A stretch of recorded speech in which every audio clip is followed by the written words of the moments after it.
જોઈએ ઘાયલ શું આપણે, આ સિદ્ધ શબ્દ આપણો એક કોરો ચેક છે.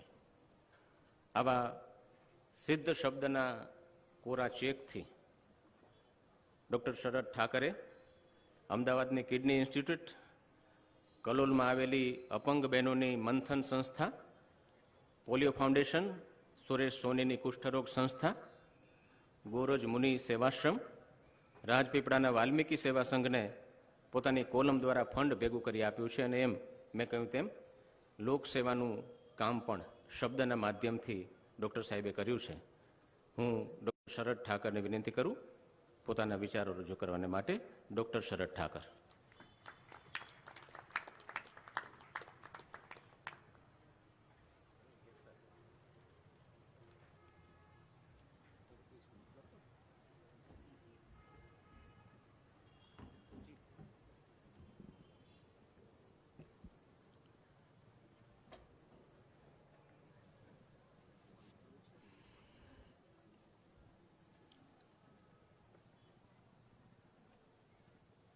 गुड इवनिंग, प्रणाम.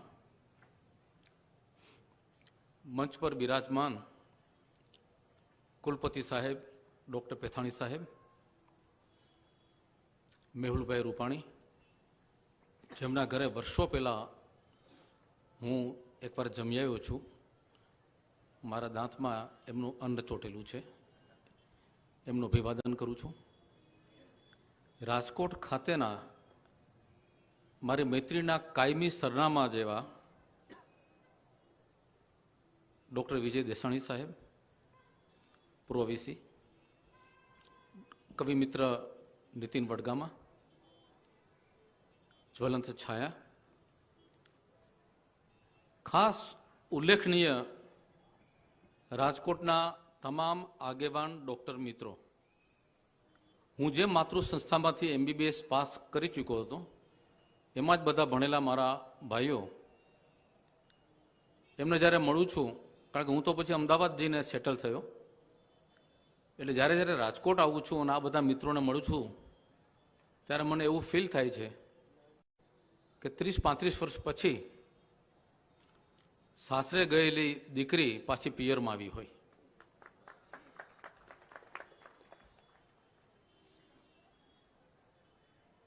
અને ખાસ ઉલ્લેખ मारा श्रोता मित्रों, सौराष्ट्रभरमांथी पधारेला शब्दना चाहको. हूँ जाणुं छुं के अहीं बेठेला तमाम लोको शब्दना चाहको छे अने हूँ ए पण जाणुं छुं के एमांथी केटलाक शरदना चाहको पण छे.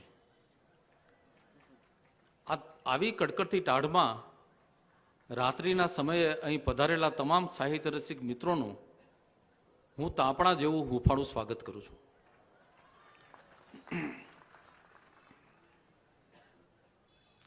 मित्रों, मारी कलमना 3 रंगो है.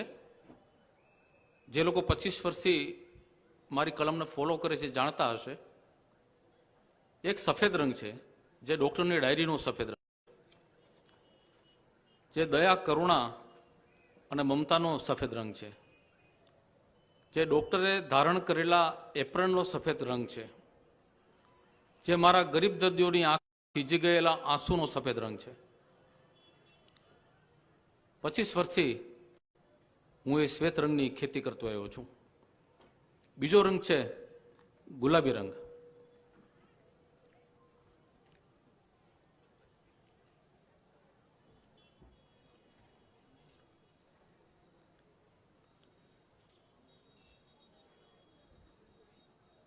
स्त्री पुरुषोना प्रेम संबंधनो गुलाबी रंग. અને ત્રીજો રંગ જે લોકોએ મારી સિંહ પુરુષ કે વગડા વચ્ચે ટવકો ભાગ પહેલો વાંચ્યો હશે, જાણતા હશે કે મારી કલમનો અસલી મિજાજ એ દેશભક્તિનો કેસરીયો રંગ છે. આજે સમયના ખોબામાં લગભગ 25-30 મિનિટના ખોબામાં મારે ઘણી બધી વાતોનો સાગર સમાવી લેવાનો છે, એટલે હું માત્ર એક જ રંગ વિશે વાત કરીશ. જો સમય રહેશે તો એકાદ લસરકો બીજા રંગનો મારી દઈશ. ડૉક્ટરની ડાયરી 14મી જુલાઈ 1993 શરૂ થયેલી. 2018 એટલે આજથી 7 મહિના પહેલા એના પૂરા 25 વર્ષ થયા. વિશ્વના કોઈ પણ દેશમાં, કોઈ પણ ભાષામાં, કોઈ પણ અખબારમાં એક જ ડોક્ટરે પોતાના કન્સલ્ટિંગ રૂમની 4 દિવાલો વચ્ચે રહીને જો ડોક્ટર અને દર્દીના સંબંધો વિશે કોઈ કોલમ ચલાવી હોય અને એ આટલી લાંબી ચાલી હોય અને ચાલી એના કરતાં પણ વધારે વાચકોએ સ્વીકારી હોય તો એ વિશ્વનો આ એકમાત્ર બનાવ છે. અને એના માટે હું જરા પણ જશ મારી કલમને નથી આપતો. હું યશ આપું છું મારા ગુણીજનોને, મારા વાચકોને, કે એમણે મારી કલમને માથે ચડાવી. ઘણું બધું કામ પણ સરસ થયું, નીતિનભાઈએ વાત કરીએ, પણ મારી વાતનો એ વિષય આજે નથી. જ્યારે મેં લખવાની શરૂઆત કરી ત્યારે મારા મનમાં એક સામાન્ય ખ્યાલ એવો હતો કે વાર્તા એટલે શું? જે કલમથી લખાય છે એ વાર્તા, અને વાચકો જે આંખોથી વાંચે છે એ વાર્તા. પછી એક દિવસ એક અત્યંત ગરીબ મુસ્લિમ પતિ પત્ની મારા કન્સલ્ટિંગ રૂમમાં દાખલ થયા.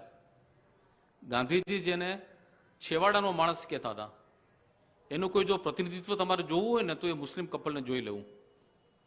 મેં એના એપિસોડમાં લખેલું કે મુસ્લિમ સ્ત્રીના કપડામાં, એના વસ્ત્રોમાં કાપડ ઓછું હતું ને થીગડા વધારે હતા. પહેલો ખ્યાલ મને જો આવ્યો હોય સ્વાભાવિકપણે તો મને એમ થયું કે આટલું ગરીબ પેશન્ટ, આટલા ગરીબ લોકો પ્રાઇવેટ ક્લિનિકમાં ક્યાંથી આવી ચડ્યા? કારણ કે આપણા દેશમાં એવો રિવાજ છે કે જેના ખિસ્સામાં પૈસા ના હોય એ ખાનગી દવાખાનાનું પગથિયું ચડી ન શકે. પણ મેં એમને પૂછ્યું નહીં. એ પતિએ પોતે જ કહ્યું કે સાહેબ हमारी कोई हैसियत नहीं है, हम गए थे जनरल हॉस्पिटल में लेकिन वहाँ बहुत भीड़ थी, 150-200 पेशेंट बैठते थे, मेरी बीवी नहीं बैठ सकती थी तो मैं यहाँ ले आया. મેં એની તપાસ કરી, પછી દવા લખી આપી અને સાથે સૂચના આપી કે આ દવા 1 ચમચી સવારે અને 1 ચમચી રાત્રે જમ્યા પછી લેવાની છે. એ લોકો ઊભા રહ્યા. સાહેબ આપકી ફીસ કિતની? હું એ વખતે વર્ષો પહેલાંની ઘટના છે, 200 રૂપિયા લેતો હતો. મેં કહ્યું કે 100 રૂપિયા આપો. એણે ખિસ્સામાંથી 3 વખત 100 રૂપિયાની નોટ કાઢીને પાછી મૂકી. મને કે સાહેબ એ દવા કી બોટલ કિતને મેં આएगी? એટલે હું સમજી ગયો કે આ એની છેલ્લી મરણ મૂડી છે 100 રૂપિયા. એટલે મેં કીધું રહેવા દે ભાઈ તું, કારણ કે દવાની બાટલી જ 80 કે 100 રૂપિયાની થશે. મારી પાસે ફિઝિશિયન સેમ્પલ હતું, એ મેં એને મફત આપી દીધું કે હા તું લઈ જા, અને મારે ફીની પણ જરૂર નથી, તારી પત્નીને દૂધ કે એવું કંઈક આપજે. એ પછી પણ એ બંને જણા ઊભા રહ્યા જવાને બદલે. ત્યારે મને અકળામણ થઈ કે હવે શું છે?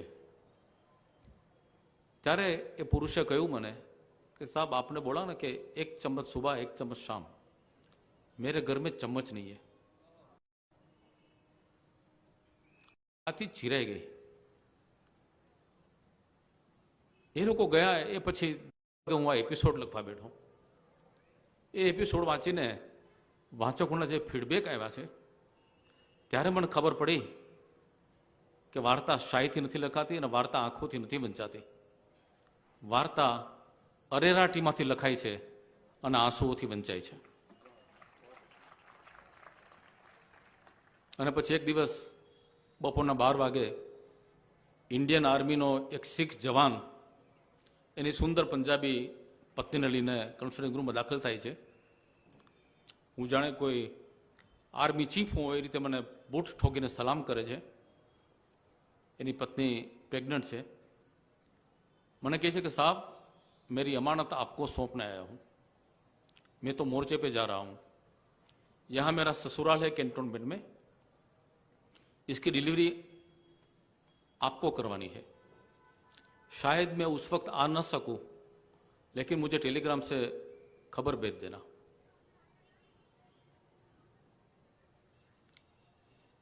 ये आर्मी जवान ने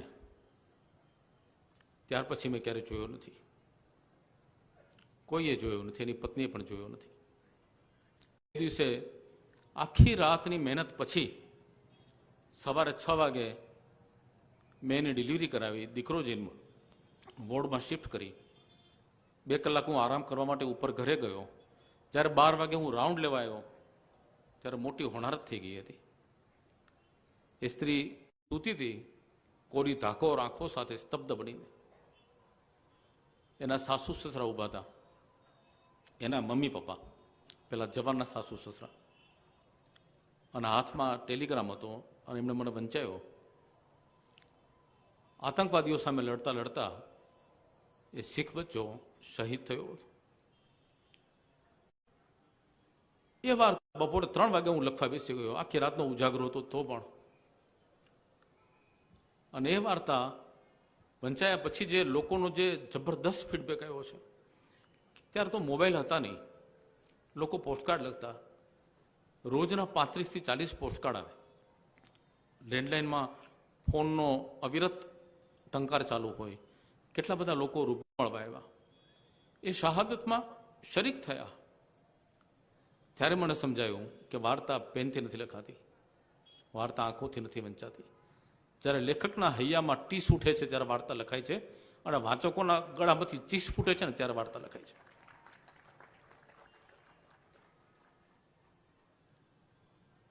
એક મંથન સંસ્થા, અપંગ દીકરીઓની સંસ્થા, પોલિયોગ્રસ્ત, 5 વિનાના પારેવા, 97માં એના વિશે મેં 3 લેખોની લેખમાળા ચલાવેલી. બહુ અભાવગ્રસ્ત જિંદગી હતી. છોકરીઓ આપણને દયા આવી જાય, રડવું આવી જાય. મેં એક જગ્યાએ લખેલું કે જો તમે એ સંસ્થાની મુલાકાતે જાઓ અને તમે જો રડો નહીં તો સમજી લેવાનું કે તમારે બાયપાસ સર્જરી નહીં કરવી પડે ક્યારેય, કારણ કે તમારે હૃદય નથી એ સાબિત થઈ જશે.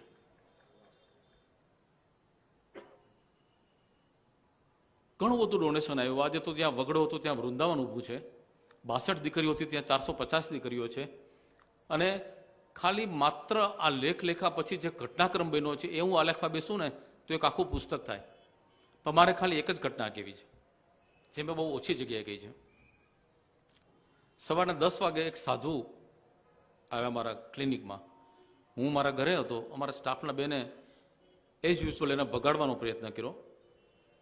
એ સાધુ કોઈ મઠાધિપતિ નહોતા, કોઈ ગાદીપતિ નહોતા. જે શબ્દ મને વાપરવો ગમતો નથી પણ આપણા સમાજમાં પ્રચલિત છે માટે હું વાપરું છું, કે જેને આપણે લોટ મંગો બાવો કહીએ. આ શબ્દ મને જરાય ગમતો નથી, કારણ કે હું હિન્દુ સંસ્કૃતિનો ધરખમ પુરુષ કરતા છું. પણ તમને એની આર્થિક હાલતનો ચિતાર આપવા માટે આ શબ્દ વાપરું છું, કે ઘરે ઘરે ફરીને લોટ માગીને એ માણસે જિંદગી કાઢી હશે. એ સાધુ આવ્યા, તમારા સ્ટાફના બેને કહ્યું કે બાપજી અહીંયા ના હોય, આ દવાખાનું છે, કે અહીંયા તમને કોણ લોટ આપશે. અને એ માણસે એક ભારતીય સાધુમાં જે ખુમારી હોય એ ખુમારીથી કહ્યું, હું આજે કંઈ માગવા નથી આવ્યો, આજે આપવા આવ્યો છું. બોલાવો તમારા સાહેબને. હું નીચે આવ્યો. એ સાધુએ મને 10,000 રૂપિયાની નગદ થોકડી મારા ટેબલ પર મૂકી. મેં કહ્યું શું છે આ? તો કે સાહેબ તમે જે લેખ લખ્યો છે ને પેલી દીકરીઓ, એને મદદ આપવા માટે હું આવ્યો છું. આ મારી જીવનભરની કમાણી છે, બચત છે. રોજ રાત્રે હું ફૂટપાથ ઉપર સૂઈ જાઉં ત્યારે મારા કોથળા નીચે રૂપિયા રાખીને હું સાચવતો હતો. એ હું તમને આપવા આવ્યો છું. સમાજ પાસેથી લીધેલું છે, તેરા તુજકો અર્પણ. એટલું કહીને દોડીને ચાલવા માંડ્યા. હું પાછળ ગયો છેક ઝાપા સુધી. મેં તો બાપજી ઉભા રહો, તમારું નામ લખાવો, તમારું સરનામું આપો, મારે હિસાબ રાખવાનો છે, રિસીપ્ટ બનાવીને આપું. એ દોડતા પવન વેગે દોડી ગયા અને હવામાં માત્ર આટલા શબ્દો છોડતા ગયા, નામ લખો સાધુ અને સરનામું લખો સબ ભૂમિ ગોપાલ કી. ત્યારે મને સમજાયું કે વાર્તા કલમથી નથી લખાતી, વાર્તા આંખોથી નથી વંચાતી. વાર્તા લખાય છે એક હિન્દુસ્તાની સાધુ પુરુષના અપરિગ્રહમાંથી, વિરક્તિમાંથી, ત્યાગમાંથી. અને વાર્તા વંચાય છે આ સમાજના ઋણ સ્વીકારમાંથી. અને એ પછી એક દિવસ, હમણાં તાજેતરની ગયા વર્ષની વાત છે, અનબિલિવેબલ, મારા જીવનમાં જે ઘટનાઓ બની છે, આ કોલમ લખું છું એનો પુરસ્કાર અખબારો તો આપે છે, પણ મને જે સમાજ પુરસ્કાર આપે છે ને, જે ઘટનાઓ બની છે, મારું જીવન ધન્ય થઈ ગયું છે. 75 થી 80 વર્ષના એક વયોવૃદ્ધ દાદાજીનો ફોન આવ્યો. કોણ બોલો છો? તો કે કંકુવાળા મહારાજ બોલું છું. મેં તો આ નવું નામ, કંકુવાળા મહારાજ. મને કે મારું તમારું કામ છે, અર્જન્ટલી મારા ઘર આવી શકશો?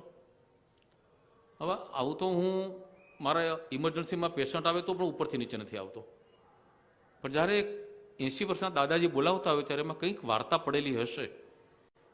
એટલે હું બપોરના સમયે ગાડી લઈને પહોંચી ગયો. બાપુનગર બાજુ ક્યાંક રહેતા હતા ફ્લેટમાં.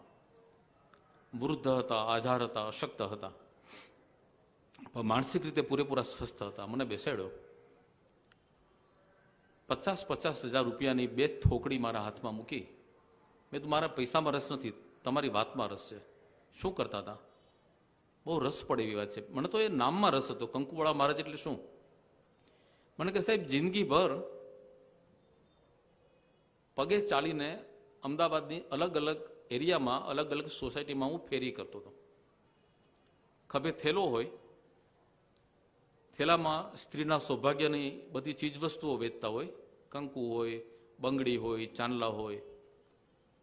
એ બધું મહિને એક સોસાયટીનો વારો મહિને એકવાર આવે, પછી ફરી 30 દિવસ પછી. અને એ ફેરિયા ઉપર બહેનોને એટલો બધો વિશ્વાસ પડી ગયેલો કે પૂરા 30 દિવસની સામગ્રી ખરીદી લે. એક સોસાયટીમાં જાય એટલે બધી બહેનો ટોળે વળે અને આ પોટલામાંથી બધી જ વસ્તુઓ ખરીદી લે, અને પછી એનો વારો 1 મહિના પછી આવે. એટલે 1 મહિના સુધી ચાલે એટલું બધું ખરીદી લે. અને એનો મેઇન વેપાર કંકુનો હતો, કોરા કંકુનો. એટલે કંકુની ડબ્બી, એટલે એનું નામ પડી ગયેલું કંકુવાળા મહારાજ. કેટલું કમાતા હશે? એક ડબ્બીમાં 25 પૈસા, 50 પૈસા, પછી મોંઘવારી વધી તો કદાચ ₹1, ₹2. આખી જિંદગી આ પૈસા બચાવ્યા. કેટલા થયા? 9 થી 10 લાખ રૂપિયા બેંકોમાં મૂકેલા. નિસંતાન માણસ. પત્ની 2-4 વર્ષ પહેલા જ મૃત્યુ પામ્યા. અને આ માણસ ડૉક્ટરની ડાયરી વર્ષોથી વાંચતા હશે. એક દિવસ મારા પુસ્તકમાંથી મારો ફોન નંબર શોધ્યો અને હું ગયો. મને કહે સાહેબ 1 લાખ રૂપિયા લઈ જાઓ અને ગુજરાતમાં તમને જ્યાં યોગ્ય લાગે ત્યાં બહેનો માટે વાપરજો. એ તો કેમ બહેનો માટે? તો કે આ બહેનોના પૈસા છે, કે મારા નથી. બહેનોએ મને આપેલા પૈસા છે. એ પછી રાજપીપળા, તિલકવાડા, છોટાઉદેપુર, ધોલેરા પંથકની બહેનો, કોળી પટેલ બહેનો, એ બધી બહેનોના શરીર ઢાંકવા માટે, એના કપડાં ખરીદવા માટે એ પૈસાનો ઉપયોગ થઈ રહ્યો છે. અને એનાથી આગળ એક દિવસ એમનો ફોન આવ્યો પાછો કે સાહેબ, મારા ભત્રીજાને મોકલું છું, અમુક ફોર્મમાં તમારી સહી કરી આપજો. મેં તો શું છે? તો કે બેંકોમાં ને મારી જે કંઈ બચત 8-9 લાખ રૂપિયા હજી પડી છે, એમાં નોમિની તરીકે હું તમારું નામ લખતો જાઉં છું. મેં તો તમારા ભાણિયા ભત્રીજા બધા વિરોધ નહીં કરે? તો કે બધાને મેં સમજાવી દીધા છે, એમને પણ મેં જે જોઈતું તે બધું આપી દીધું છે. આ પૈસા તમને હું ટ્રસ્ટી તરીકે આપતો જાઉં છું અને મને વિશ્વાસ છે કે આ રકમ તમે ગુજરાતની ગામડાની અભણ ગરીબ બહેનોના કલ્યાણ માટે વાપરશો. ત્યારે મને સમજાયું કે વાર્તા કલમથી નથી લખાતી, કે વાર્તા આંખોથી નથી વંચાતી. વાર્તા લખાય છે એક મરણોન્મુખ પુરુષની, મરી રહેલા વૃદ્ધની દિલાવરીમાંથી, એની દાતારીમાંથી. અને વાર્તા વંચાય છે એના પ્રત્યેના સંભાવમાંથી. હા, અનેક ઘટનાઓ, 10,000 ઘટનાઓ છે, એટલે હું અહીંયા અટકીશ. એક ઘટના રણમાં ખીલું ગુલાબની, કારણ કે અહીંયા યંગિસ્તાન બહુ છે હાજર, એટલે મારી પાસે 15 મિનિટનો સમય છે, પણ હું 10 મિનિટમાં પૂરું કરીશ. રણમાં ખીલું ગુલાબમાં લગભગ 1.5 થી 2,000 જેટલા એપિસોડ્સ મેં લખ્યા હશે. જો કોઈ મને પૂછે, અને બધી સત્ય ઘટના ઉપર છે, જો કોઈ મને પૂછે કે તમને શ્રેષ્ઠ કથા કઈ લાગી, સ્પર્શી ગયેલી, તો હું હંમેશા આ જ કથાનો ઉલ્લેખ કરું છું. 10 વર્ષ પહેલાની ઘટના છે. ગાંધીનગરથી સરખેજ રોડ ઉપર હું આવતો હતો, દિવ્ય ભાસ્કર પ્રેસ ઉપર. મારી ગાડી હતી, ચોમાસાનો સમય હતો, સાંજ હતી, ઘેરાયેલું આકાશ હતું, પૃથ્વી ઉપર અંધારું ઉતરવા માંડ્યું હતું. થોડી જ વાર પહેલા વરસાદ પડેલો, રસ્તા પણ ભીના હતા. ડિવાઈડરમાં છોડવાઓ ઉગેલા હતા. બંને બાજુ ડાબી અને જમણી બાજુ ઘટાદાર વૃક્ષો હતા, કશું દેખાય નહીં. એવા વાતાવરણમાં મારી કેસેટમાં ગીત વાગતું હતું, ક્યાં યહી પ્યાર હે, અને હું સાંભળતો હતો. અને મારી આગળ એક બાઇક જતું હતું, ગાડીની આગળ જ પૂરપાટ વેગે. રિતિક રોશન જેવો યુવાન અને કરીના કપૂર જેવી યુવતી બંને એકબીજાને વળગીને બેઠા હતા બાઇક ઉપર. નંબર પ્લેટની ઉપર પેલા હાર્ટ દોરેલું ને એમાંથી તીર ઘુસાડેલું ને આર પાર. એટલે હું સમજી ગયો કે આ પતિ પત્ની નહીં હોય પણ પ્રેમીઓ જ હશે, કારણ કે પત્ની હોય તો આવી રીતે ચીપકીને બેસે નહીં. અને મને થોડીક ઈર્ષા સાથે મને મજા પણ પડી, કારણ કે મેડિકલ કોલેજમાં અમે આ બધું કરવાનું ચૂકી ગયા હતા. મારા મિત્રો બેઠા છે, ખબર છે કે જે વર્ષ જે સમય રોમાન્સ કરવાનો હોય છે એ અમે એનેટોમી, પેથોલોજી અને ફાર્માકોલોજીના થોથામાં ગુજારી દીધેલું.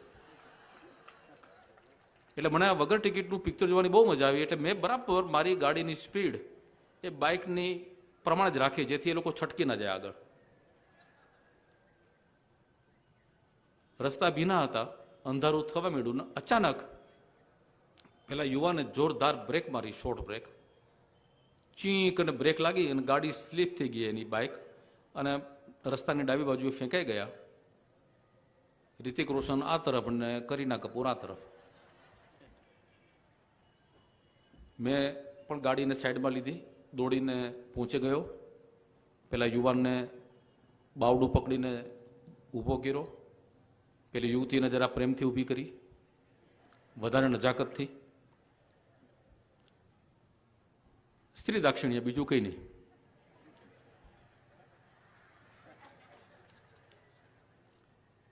પછી મેં જરા ઠપકો આપ્યો એને કે ભાઈ આવી બધી સ્પીડ રખાતી હશે?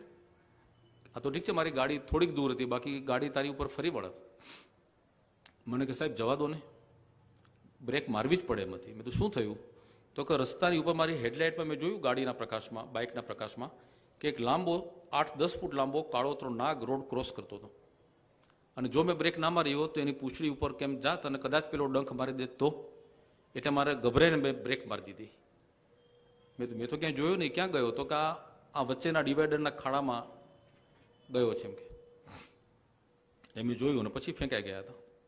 મેં તો હવે તપાસ કરી લે, તારું બધું પાકીટ બાકીટ ઘડિયાળ બધું બરાબર છે ને? એણે જોયું, ઘડિયાળ બરાબર હતી, પાકીટ બરાબર હતું, પણ ઉપરના શર્ટના ખિસ્સામાં એણે મોબાઈલ ફોન રાખેલો. એ મોબાઈલ ફોન ગાયબ હતો. અને એને કીધું કે સાહેબ મારો મોબાઈલ મળતો નથી.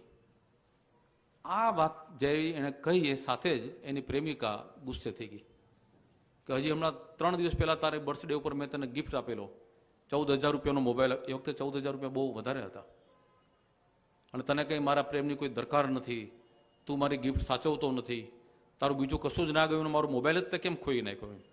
ઝઘડા મીંડા બંને જણા. એટલે મારા મનમાં પેલું ગીત છે ને એનું પાછું અનુગુંજન ચાલુ થયું કે ક્યાં યહી પ્યાર હે. હમણાં 5 મિનિટ પહેલા તો એવા જ ચીપકીને બેઠા હતા કે મને ઈર્ષા આવતી હતી, અને 5 મિનિટમાં પૂરું થઈ ગયું. આ મોબાઈલિયો પ્રેમ હતો. પછી એને મને કીધું, યંગ જનરેશન બહુ સ્માર્ટ હોય છે, એટલે રસ્તાઓ તરત જ શોધી કાઢે. મને સાહેબ અંધારામાં આમ તો મોબાઈલ દેખાશે નહીં, પણ તમે એક કામ કરો, આ મારો મોબાઈલ ટોટલી અપડેટેડ હતો, અને એમાં એક નવી સિસ્ટમ છે કે જ્યારે કોઈ રિંગ કરે ને તો એ મોબાઈલમાં લાઇટ પણ થાય છે. એ વખતે નવું આવેલું. એટલે હું તમને નંબર આપું છું, તમે મારો મોબાઈલ ડાયલ કરો, એટલે રિંગ પણ વાગશે, એટલે અવાજ પણ આવશે અને લાઇટ પણ થશે, તો મને ખબર પડી જશે કે મોબાઈલ ક્યાં છે. મેં એને નંબર આપ્યો, મેં ડાયલ કર્યો. તમે માનશો, એ પેલો અવાજ પેલા ખાડામાંથી આવ્યો, જે ખાડામાં કિંગ કોબ્રા સૂતેલો હતો. મેં તું જા લઈ લે. ના લેવાય કે પ્રેમિકા જતી હોય તો બીજી મળશે, પણ મોબાઈલ લેવા માટે જવાય નહીં. ફરી મારા મનમાં અવાજ થયો કે ક્યાં યહી પ્યાર હે. બહુ 5-10 મિનિટ મનોમંથન કર્યું. અંદર એમ કે લાકડી નાખવું, પણ લાકડીથી કે મોબાઈલ બહાર ના આવે. હવે ઘરે જઈને કંઈક મદદ લઈને આવે કે આ કે તે, તો ત્યાં સુધી એના જોખમને લઈને ઊભું કોણ રહે અંધારામાં? પછી એને જોયું તો ડાબી બાજુ જે ઝાડવાઓ હતા ત્યાં એક તાપણા જેવું દેખાતું હતું અને ધુમાડાના ગોટે ગોટા થતા. એટલે મને કે સાહેબ 5 મિનિટ ઉભા રહો, હું કોઈને લઈને આવું છું. એને ખબર પડી ગઈ કે ત્યાં કોઈક માણસ હશે. એ ગયો અને 5 મિનિટમાં એક 35 વર્ષના ગરીબ માણસને લઈને બહાર આવ્યો પાછો.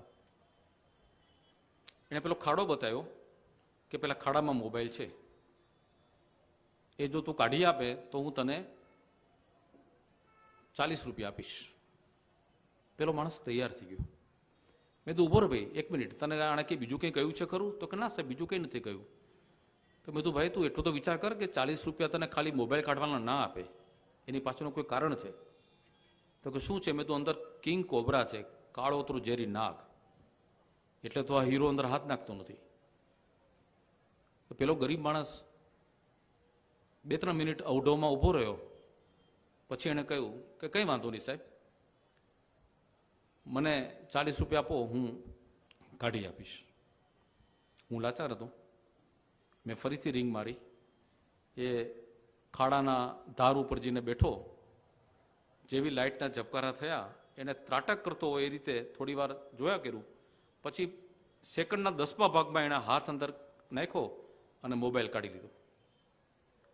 અને એ મોબાઈલની પાછળ જ ફેણ ઊંચી થઈ અને ફૂંફાડાનો અવાજ પણ આવ્યો. ક્ષણના અમુક ભાગમાં આ ગરીબ માણસ બચી ગયો, બાકી એનું મોત નિશ્ચિત હતું. પેલા યુવાને એને 40 રૂપિયા આપ્યા, આણે મોબાઈલ આપ્યો. ફરી પાછા એ હીરો અને હિરોઈન બાઇક ઉપર ગોઠવાઈ ગયા અને વિદાય થયા. પણ હું ત્યાંથી હટી ન શક્યો. મારી અંદર એલો જે વાર્તાકાર હતો ને, એ મને ઉશ્કેરી રહ્યો હતો. મેં પેલાને પૂછ્યું કે ભાઈ તું કે મૂર્ખ છે કે શું છે? તારું દિમાગનું કોઈ ઠેકાણું નથી. માત્ર 40 રૂપિયા માટે તે તારો જીવ જોખમમાં શા માટે નાખ્યો? એની આંખમાં ભીનાશ આવી ગઈ કે સાહેબ શું કરું, હું મિસ્ત્રી કામ કરું છું. 8 દિવસથી વરસાદના કારણે મને કોઈ કામ મળ્યું નથી. લાકડા હવાઈ જાય એટલે કોણ ફર્નિચર બનાવે ચોમાસામાં? અને હું પણ આમ પણ કે મેઇન મિસ્ત્રી નથી, પેલો સાથે જોડિયો હોય રંતો મારનારો, એ છું. એટલે 8 દિવસથી હું ઘરે બેઠો છું. એમાં છેલ્લા 3 દિવસથી ઘરમાં લોટ પણ નથી, એટલે અમે ભૂખા છીએ કે હું ને મારી પત્ની. એમાં આજે મારી વાઈફને, મારી પત્નીને તાવ આવ્યો. હું બાજુમાં ડૉક્ટર પાસે ગયો તો ડૉક્ટરે કહ્યું કે 3 દિવસ ઇન્જેક્શન લેવા પડશે અને સારવાર અને ગોળી લેવી પડશે. એનો ચાર્જ 40 રૂપિયા થાય. એટલે સાહેબ 40 રૂપિયા માટે મેં આ જીવ જોખમમાં નાખ્યો. મેં એને પૂછ્યું કે તારી વાઈફ એટલી બધી સુંદર છે કે જેને બચાવવા માટે તું આ મોત સામે લડવા તૈયાર થઈ ગયો? એનો જવાબ સાંભળવા જેવો છે કે સાહેબ અમે ગરીબ માણસ, સાહેબ સુથારી કામ કરીએ, 2 ટંક રોટલો પૂરો નથી ખાતા, હાડકાને ચામડી એક થઈ ગયા હોય. મારી વાઈફ, મારી પત્ની કે એવી તો સુંદર તો ક્યાંથી હોય, પણ જેવી છે એવી મને ગમે છે. મેં કીધું તું એને આટલો બધો પ્રેમ કરે છે? તો મારી સામે ડઘાઈને જોઈ રહ્યો. મને કે સાહેબ પ્રેમ એટલે શું? એને ખબર જ નથી. એ પ્રેમ કરતો નહોતો, પ્રેમ જીવતો હતો. પછી મારા પાકેટમાં જે હતું એ મેં એને આપ્યું, મારું કાર્ડ આપ્યું કે જિંદગીમાં ક્યારેય પણ સારવારની જરૂર પડે તો મારી પાસે આવજે, હું પૈસો નહીં લઉં. ફરી પાછો ભીની આંખે હું ગાડીમાં બેઠો. ગાડીમાં સેલ માર્યો ને પેલું ટેપમાં ગીત ચાલુ થયું કે આ યહી પ્યાર હે. આ પ્રેમ છે મિત્રો. પોથી પડપડ જગમુઓ, એ જે લખી ગયા છે કવિ, એના જેવું છે. પ્રેમના 2.5 અક્ષરના ગીતો લાખો લખાયા છે અને હજી બીજા 1-2 કરોડ લખાશે. પ્રેમની કથાઓ હજારો લખાય છે અને બીજી અબજો લખાશે. પણ પ્રેમ શું છે એ જાણવા માટે ડૉક્ટર શરદ ઠાકરને માત્ર એક જ માણસ મળ્યો છે, એ પેલો ગરીબ મિસ્ત્રી. આજે પણ કોઈ યુવાનો કે યુવતી મને પૂછવા આવે છે, ખાસ કરીને બહેનો, તો હું કહું છું કે તમારું જીવનસાથી એવો પસંદ કરજો કે જે જરૂર પડે ને તો તમારા માટે પ્રાણ આપવા તૈયાર થઈ જાય. બીજું કશું જ ના એક્સપેક્ટ કરશો. જે જીવ કાઢી આપે ને એવો પતિ પસંદ કરજો. અંતમાં ખાલી 2 જ મિનિટમાં હું સમાપન કરું છું. મારા લાખો વાંચકો મને અવારનવાર કહેતા હોય છે, હમણાં છેલ્લા થોડાક વખતથી મેં મારું આધ્યાત્મિક વલણ હું જાહેર કરતો જાઉં છું કે સંસાર છોડી દેવો છે, સંન્યાસ લેવો છે. અપૂર્વ મુનિ સ્વામીજી સાથે મારે પરમ સખાભાવ છે. રાજકોટમાં જ્યારે પણ આવું છું ત્યારે એમના દર્શન કર્યા વગર કે એમને ત્યાં પ્રસાદ દીધા વગર હું જતો નથી. એ પૂરેપૂરા માહિતગાર છે મારી આંતરિક યાત્રાથી. આવું જ્યારે હું લખું છું ત્યારે મારા લાખો વાંચકો કહે છે કે સાહેબ જે કરવું એ કરજો પણ લખવાનું બંધ ના કરતા. મિત્રો, હું તમને એટલું જ કહેવા આવ્યો છું કે હું લખવાનું બંધ નથી કરવાનું, કારણ કે હજી ઘણું બધું કામ બાકી છે. હજી મારે રાજપીપળા, છોટાઉદેપુર અને તિલકવાડાની બહેનોને, જુવાન દીકરીઓને એમના અંગ ઢાંકવા માટે વસ્ત્રો આપવાના છે. હજી મારા જ ઘરની બાજુમાં બાંધકામ ચાલે છે. 30 જેટલા આદિવાસી મજૂરો પડ્યા છે, ખુલ્લા આકાશ નીચે. એને મેં હમણાં પરમ દિવસે સુરતથી આવેલું ગારીનું પેકેટ આપ્યું. એ 30માંથી 15 જણા તો રડવા જેવા થઈ ગયા કે સાહેબ આ છે શું અને કેવી રીતે ખવાય. આ ગરીબો માટે હજી ઘણું બધું કામ કરવાનું છે. આ થતું રહેશે અને ત્યાં સુધી હું લખતો રહીશ. મારો સમય પૂરો થયો છે. આપનો ખૂબ ખૂબ આભાર.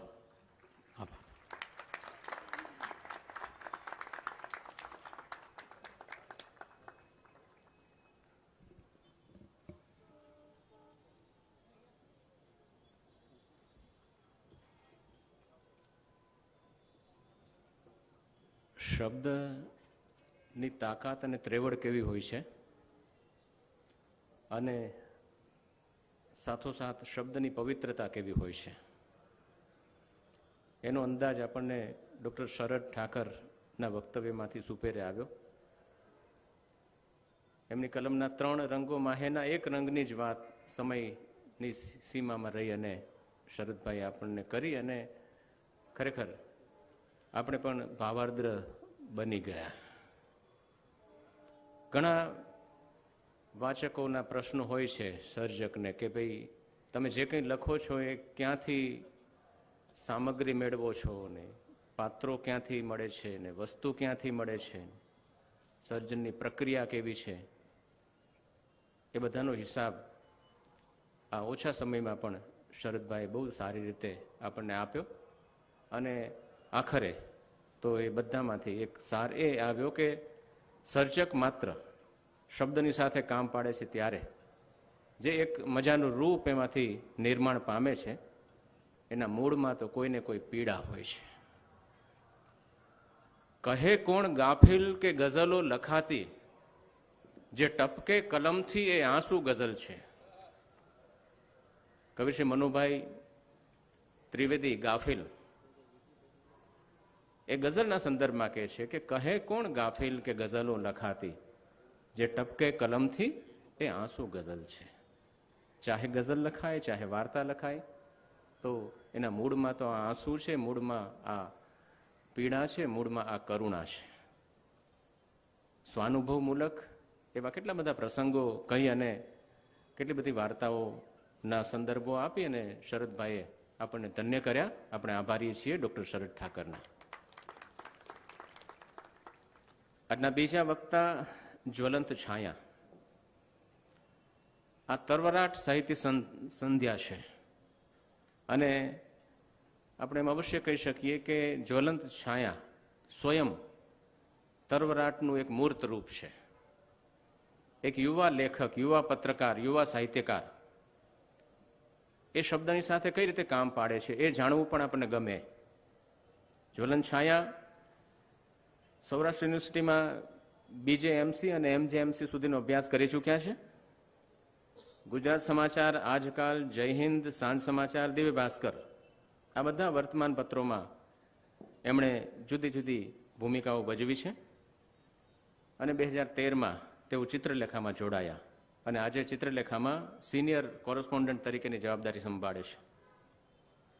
જુદી જુદી અનેક મહત્વપૂર્ણ એવી ઘટનાઓનું રિપોર્ટિંગ એમણે કર્યું છે, નિષ્ઠાપૂર્વક, નિસ્બતપૂર્વક અને હિંમતપૂર્વક.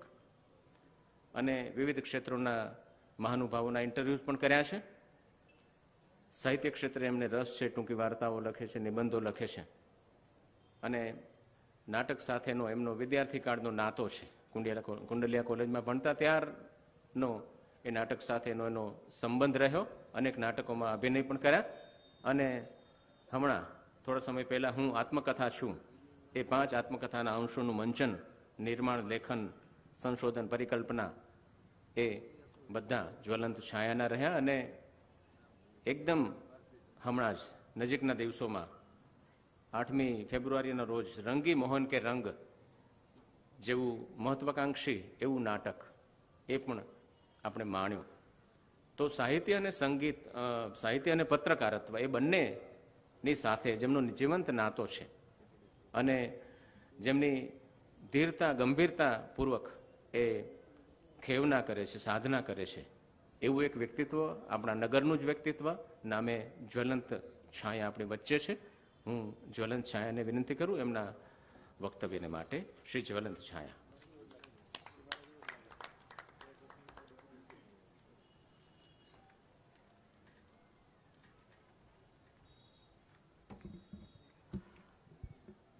આદરણીય સ્વામીજી, કુલપતિશ્રી, ઉપકુલપતિશ્રી, મિત્ર મેહુલભાઈ અને રાજકોટ જેને કારણે સ્વસ્થ રહે છે એવા સૌ ડોક્ટર મિત્રો અને આપ સૌ, અમે લોકો GLF Gujarat literature festival Ahmedabad કે સુરત પુસ્તક મેળો એમાં નિમંત્રણ આપે વક્તવ્ય માટે અને જઈએ અને પછી એમ કહીએ કે હા, રાજકોટમાં આવું થાય તો કેવું સારું. આવો ક્યારેક આવેલો વિચાર એ ગઈકાલથી અહીંયા મૂર્તિમંત થયો. એટલા માટે એક પુસ્તક પ્રેમી તરીકે, એક વાચક તરીકે, રાજકોટના નિવાસી તરીકે સૌરાષ્ટ્ર યુનિવર્સિટી અને રાજકોટ મહાનગરપાલિકા આ બંનેને ખૂબ હૃદયપૂર્વક અભિનંદન આપું છું અને સમગ્ર રાજકોટવાસીઓ વતી એમનો આભાર માનું છું. આ જ પરિસરમાં લોકમેળો થાય છે. અત્યારે આને હું શ્લોક મેળો કહીશ. કોઈ પણ શબ્દ આખરે તો શ્લોક છે, શ્લોકમાંથી ઉતરેલું એ સ્વરૂપ છે. અને એટલે રાજકોટને આવી સરસ એક ભેટ આપવા માટે થઈને હું આ બંને સંસ્થાઓ અને આખી ટીમ જે રીતે કામ કરી રહી છે એને ખૂબ જ અભિનંદન આપું છું અને એને ધન્યવાદ પાઠવું છું. આજે સવારે ડૉક્ટર દેસાણી સાહેબ સાથે વાત થતી હતી પુસ્તક મેળા વિશે અને ત્યારે એમણે એમ કહ્યું કે આ પુસ્તક મેળો તો ન ભૂતો ન ભવિષ્યથી. એટલે મેં કીધું સાહેબ, ભૂતો રાખો, બાકી ભવિષ્યમાં તો આપ કરજો અને અમે ઉમળકાથી આવશું અને સહયોગ આપશું. અને ગઈકાલના વક્તા સુભાષ ભટ્ટ, મારા મિત્ર, ભાવનગરથી આવ્યા હતા. એ દર વર્ષે દિલ્હીના રાષ્ટ્રીય પુસ્તક મેળામાં જાય. એમણે મને કહ્યું, અહીંયા અમે આમ ફરતા હતા ત્યારે, કે હું હમણાં જ દિલ્હીથી આવ્યો પણ આ આયોજન દિલ્હીના પુસ્તક મેળા કરતાં પણ ખૂબ સારું છે. આ મારી નહીં, સુભાષ ભટ્ટની લાગણી છે. અને હવે વાત ડૉક્ટર સાહેબ પાસે પોતે જોયેલી કેટલી બધી ઘટનાઓ છે જેને એમણે શબ્દોમાં રૂપાંતરિત કરી. સામાન્ય રીતે ડૉક્ટર પ્રિસ્ક્રિપ્શન લખે, પણ આ ડૉક્ટર એવા છે કે જેમણે એ કંઈ પણ લખ્યું, જે કંઈ આપણે વાંચ્યું, એને કારણે આપણે એમને ઉપચાર આપણો થઈ ગયો. આ મંચ પર ગઈકાલથી જે લેખકો, સર્જકો, સાક્ષરો વાત કરી રહ્યા છે અને હવે હજી પણ 3 દિવસ કરશે, એમાં આજનો મંચ છે ને મને થોડો વિશેષ એટલા માટે લાગે છે કે 3 એવા વ્યક્તિ જેની સમાજ સાથે સીધી નિસ્બત છે. આદરણીય સ્વામીજી, એમનું કામ સદાચાર ફેલાવવાનું છે, ડૉક્ટર સાહેબનું કામ ઉપચાર કરવાનું છે અને મારું કામ સમાચાર ફેલાવવાનું છે. અને સંચાલક ડૉક્ટર નીતિનભાઈ, જો ભાષાને આપણે ઉચ્ચાર ગણીએ તો એ ઉચ્ચાર સાથે સંબંધ ધરાવે છે. એટલે આ 4 સાથે 4 વ્યક્તિ અને આપ સૌ.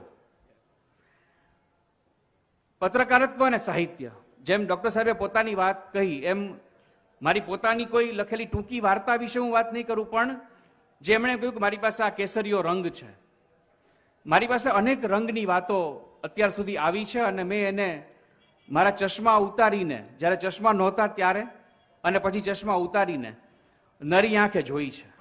અનેક ઘટનાઓના સાક્ષી બનવાનો અવસર મળ્યો છે, અનેક દુર્ઘટનાઓનો પણ અવસર સાક્ષી બનવાનો કમનસીબે પણ વ્યવસાયના ભાગરૂપે મને અવસર મળ્યો છે. પણ એમણે એક રંગની વાત કરી હતી અને રંગ અલ્ટિમેટલી જો વિજ્ઞાન પાસે જઈએ તો રંગ છે એ આપણી દ્રષ્ટિ સાથે સંબંધ ધરાવે છે. અને સૂર્યભાનુ ગુપ્ત એની બહુ સરસ એક ત્રિપદી છે, એનાથી હું રંગની વાત કરું ને પછી પત્રકારત્વ અને સાહિત્ય ક્યાં ભેગા થાય છે. સૂર્યભાનુ ગુપ્ત લખે છે કે ઉપવન में भी काशीवासी होते हैं, उपवन में भी काशीवासी होते हैं, जोगिया रंग का देखकर गुलाब यूं लगा फूलों में भी सन्यासी होते हैं. એટલે સન્યાસી ફૂલ જેવા કોમળ હોય અને ફૂલ સન્યાસી જેવા ભગવા રંગના હોય તો સરસ સમાજ રચાય. અને સમાજની રચનામાં સાહિત્યકારનો, પત્રકારનો બહુ જ મોટો ફાળો હોય છે, જો એ આપવા ધારે અને આપવા ઈચ્છે તો. અને મારી એ પ્રમાણિક કોશિશ રહી છે કે હું આ યાત્રામાં યથાશક્તિ કંઈક એવું કરતો રહું. જર્નાલિઝમ અને લિટરેચર આમ બંને અલગ લાગે. એમ અમે લોકો ક્યારેક સાહિત્યકારોની બેઠકમાં જઈએ તો રીસરમ અમારી સામે વિચિત્ર નજરે જોવે, કોક આમ પરદેશથી આવ્યા હોય, પરગ્રહમાંથી ઉતરી પડ્યા હોય, એ તો પત્રકાર છે એમ. પણ જો તમે લોકો આનો અભ્યાસ કરો, આની વાત જુઓ, તો કેટલી બધી એવી પ્રતિભાઓ આપણને મળી જેમણે આપણને પત્રકારત્વના માધ્યમથી સાહિત્ય આપ્યું અને સાહિત્યના માધ્યમથી પત્રકારત્વને પોલિશ્ડ રીતે આપ્યું. અમે જ્યારે ભણતા જર્નાલિઝમમાં ત્યારે અમને શીખવવામાં એવું આવતું કે પત્રકારત્વ એ ઉતાવળે રચાતું સાહિત્ય છે. ત્યારે તો પેલી વ્યાખ્યા છે એ એમને ભણી ગયા હોઈએ, કારણ કે પેપરમાં લખવાનું હોય અને માર્ક ઓરિએન્ટેડ બધું હોય. પણ પછી જ્યારે પ્રેક્ટિકલ જર્નાલિઝમમાં આવ્યા અને કેટલી બધી ઘટનાઓના સાક્ષી બન્યું ત્યારે એમ થયું કે ના, ખરેખર એવું જ છે. અને પછી જે લોકો, જે યંગસ્ટર્સ છે એને માટેની વાત છે કે જે લોકો જર્નાલિઝમમાં આવવા માંગે છે, તો જે લોકો શબ્દ સાથે નાતો બાંધવા માંગે છે, એના માટેની એ વાત છે કે જર્નાલિઝમ ન કરીએ તો પણ સાહિત્ય વાંચવું જોઈએ, સાહિત્યકાર ન હોઈએ તો પણ પત્રકારત્વની દ્રષ્ટિએ જો સમાજને, જીવનને જોતા શીખીએ તો આ બંને બાબત આપણને કઈ રીતે આપણી જિંદગીમાં ઉપયોગી થઈ શકે. અને એટલે કેટલીક ઘટનાઓ સાહેબે બહુ સરસ મને ટેગલાઈન આપી દીધી કે વાર્તાઓ ક્યારેય કલમથી લખાતી નથી ને આંખથી વંચાતી નથી. ડોક્ટર જયંત ખત્રી, આપણા બહુ પ્રસિદ્ધ વાર્તાકાર કચ્છના, એમની વાર્તા ખીચડી ગુજરાતી ભાષાની કદાચ પહેલી 10-15 વાર્તાઓની યાદી બને તો ખીચડીને હું એક વાચક તરીકે મૂકું. સાહેબ, સંવેદના શું છે અને સંવેદના કઈ રીતે અનુભવી શકાય અને વાર્તામાં કઈ રીતે ઢળે, એનો ક્લાઇમેક્સ જ એવો છે. બાકી તો વાર્તા બહુ વિશદ છે, પણ વાર્તામાં છેલ્લે એવું કે છે ડોક્ટર ખત્રી, એમ કે છે કે એક મા અને દીકરી બેય જમવા બેસે અને હાંડલામાંથી ખીચડી એ થાળીમાં પડે અને ત્યારે બે સાથે એમાં હાથ નાખે ને બેમાંથી જેનો કોળિયો મોટો હોય એની સામેની વ્યક્તિએ સમજી જવાનું કે આજે મારે ભૂખ્યા રહેવાનું છે. આ સંવેદના ખીચડી આટલી જ છે અને બે વ્યક્તિ જમવા વાળી છે અને જે મોટો કોળિયો ભરે એનો અર્થ એમ કે આને ભૂખ વધારે છે ને આજે મારે બહુ જ ઓછું જમવાનું છે. હવે આ વાત વાર્તામાં આવે, પણ પત્રકારત્વમાં પણ આ વાત જો આપણી સંવેદના હોય, જો આપણી રિસેપ્ટિવિટી હોય તો એ ચોક્કસપણે ઝીલી શકાય. અને એવી કેટલી બધી વાતો મારી પાસે, કેટલા બધા એવા કિસ્સાઓ છે. કચ્છમાં જ્યારે ભીષણ ધરતીકંપ થયો ત્યારે એ પછી 9 વાર સતત મારે જવાનું થયું હતું. અને એનો એક કિસ્સો એવો છે સાહેબ કે એટલે એમાં તો એક કહાની એવી હતી કે આપણને આપણા રૂવાડા ઊભા થઈ જાય. અને પત્રકારોની કમનસીબી, જેમાં ડોક્ટર્સને પણ એવું હોય છે કે દુર્ઘટનાગ્રસ્ત માણસ હોય, એ આવ્યો હોય, દર્દીઓ એના સગાવાલાઓ એકદમ ચિંતિત હોય અને એની વચ્ચે કોન્સન્ટ્રેટ કરીને એને કામ કરવાનું હોય, સર્જરી કરવાની હોય. એમ આવી દુર્ઘટના હોય ત્યારે પણ અમારે એક સ્ટેબલ માઇન્ડથી એ કામ કરવાનું હોય. અમે લોકો પહેલે દિવસે ગયા, બીજે દિવસે ગયા, પેલી ઇમારતો તૂટેલી જોઈ, પેલા નેતાઓના વર્ઝન લીધા, વગેરે વગેરે બધું જ થયું. અને પછી જ્યારે અમારી વિઝિટ હતી તો અમે લોકો ભુજની બહાર નીકળતા હતા અને અમારે ગામડામાં જવું હતું. અને માંડવી રોડ, જે લોકો કચ્છ ગયા હશે ને ખ્યાલ છે, માંડવી તરફનો જે રસ્તો છે, ફૂટપાથ ઉપર લાઈનમાં બધા જ લોકો બેઠા હતા અને જે આપણા પેલા વાળંદ, જે બાર્બરની જે બધી ખુરશીઓ હોય એવી ખુરશી, તૂટેલી ફૂટેલી ખુરશી, ખુરશી ઉપર લોકો બેઠા હતા. અને લોકો છે કેટલાક જે બધા વાળંદ સમાજના લોકો છે ને વાળ કાપતા હતા અને એનું મુંડન કરતા હતા. એટલે અમે જે ગાડી ભાઈ ચલાવતા હતા એને કીધું ભાઈ બ્રેક મારો તો, અને ઉતરી અને ફૂટપાથ તરફ ગયા. મને એમ કે ભાઈ આ બધાની દુકાન છે એ તૂટી ગઈ હશે, પણ એમ થયું કે સમૂહમાં અત્યારે આવા કોઈ એવું કોઈ ન હોય કે સમૂહમાં આટલા બધા લોકો છે એ વાળ કપાવવા કેવી રીતે બેસે. એટલે મેં એને એમ પૂછ્યું કે આટલી બધી લાઈનમાં ખુરશીઓ મૂકી છે, આવું કેમ? ત્યારે એક ભાઈ એમ કીધું કે ભૂકંપનો આજે 11મો દિવસ છે અને અમારા વડીલો, અમારા સ્વજનો જે કોઈ પણ એક્સપાયર થઈ ગયા, ગુજરી ગયા, એનું આજે 11મું છે અને અમે આ વિધિ કરાવવા બેઠા છીએ. અને સાહેબ ત્યારે આપણને એવું થાય કે ઇમારતો તૂટે પણ પરંપરાઓ તૂટતી નથી. અને ત્યારે આપણને એવા પ્રશ્ન થાય કે આ માનવજાતની કેવી આ મજબૂરી, માનવજાતની કેવી લાચારી કે એણે આવા સ્વજનો ગુમાવીને પણ આ બધી વસ્તુઓ છે એને આ રીતે કરવી પડે છે. એવા અનેક બનાવ છે. પણ મારે વાત તો એ કરવી છે કે એક પત્રકાર, એક સાહિત્યકાર, એ બંને જો એક સાથે મળે તો શું કરી શકે. અને એટલા માટે મને સાહિત્યનું મારું વાંચન, મારી સાહિત્યની મારી નિસ્બત, મારો સાહિત્યનો રસ એ મને ક્યાં કામ આવ્યો છે. ગઈકાલે જ હજી અહીંયા અમે ફરતા હતા ત્યારે મને આજે ઉલ્લેખ થયો, એ નાટકની વાત કરી કે અમને બહુ મજા આવી. અને પછી કેવું થાય કે આપણે આવું નાટક કાદે કર્યું, ફેસબુક ઉપર આપણે રૂબરૂ મળે ત્યારે લોકો આપણને એમ કે હવે વડોદરામાં ગોઠવો ને, હવે પોરબંદરમાં ગોઠવો. એટલે પછી અમારે કેવું પડે કે ગોઠવવાનું તમારે હોય, આવવાનું અમારે હોય. We are performers, we are not organizer. પણ એક ભાઈએ અમને એમ કહ્યું કે એમ કે આવું ન થઈ શકે, અમારે ત્યાં ન થઈ શકે, અમારે આમ થઈ શકે એમ. એટલે મેં કહ્યું કે ભાઈ જો સાહિત્ય છે ને એ મારો આનંદ છે અને મારો રસ છે. એનો અર્થ એવો નથી કે પત્રકારત્વ મારો આનંદ નથી. મેં આનંદથી જ મારું કામ કર્યું છે તો જ આટલો વર્ષ ખેંચાઈ શક્યું છે. પણ એ મારો આનંદ છે, એ મારો રસ છે. એટલે એમાં મારી એવી કોન્શિયસનેસ ન હોય કે હું આના કરતાં સારું લખું, હું આના કરતાં સારું કંઈક બયાન કરું. પણ જે કંઈ પણ મને મળ્યું છે ને મને કેવી રીતે કામ આવ્યું છે. અને શબ્દ ક્યાંય પણ આપણને જો જડે ને તો એ સરસ રીતે આપણે એનો ઉપયોગ કરી શકીએ.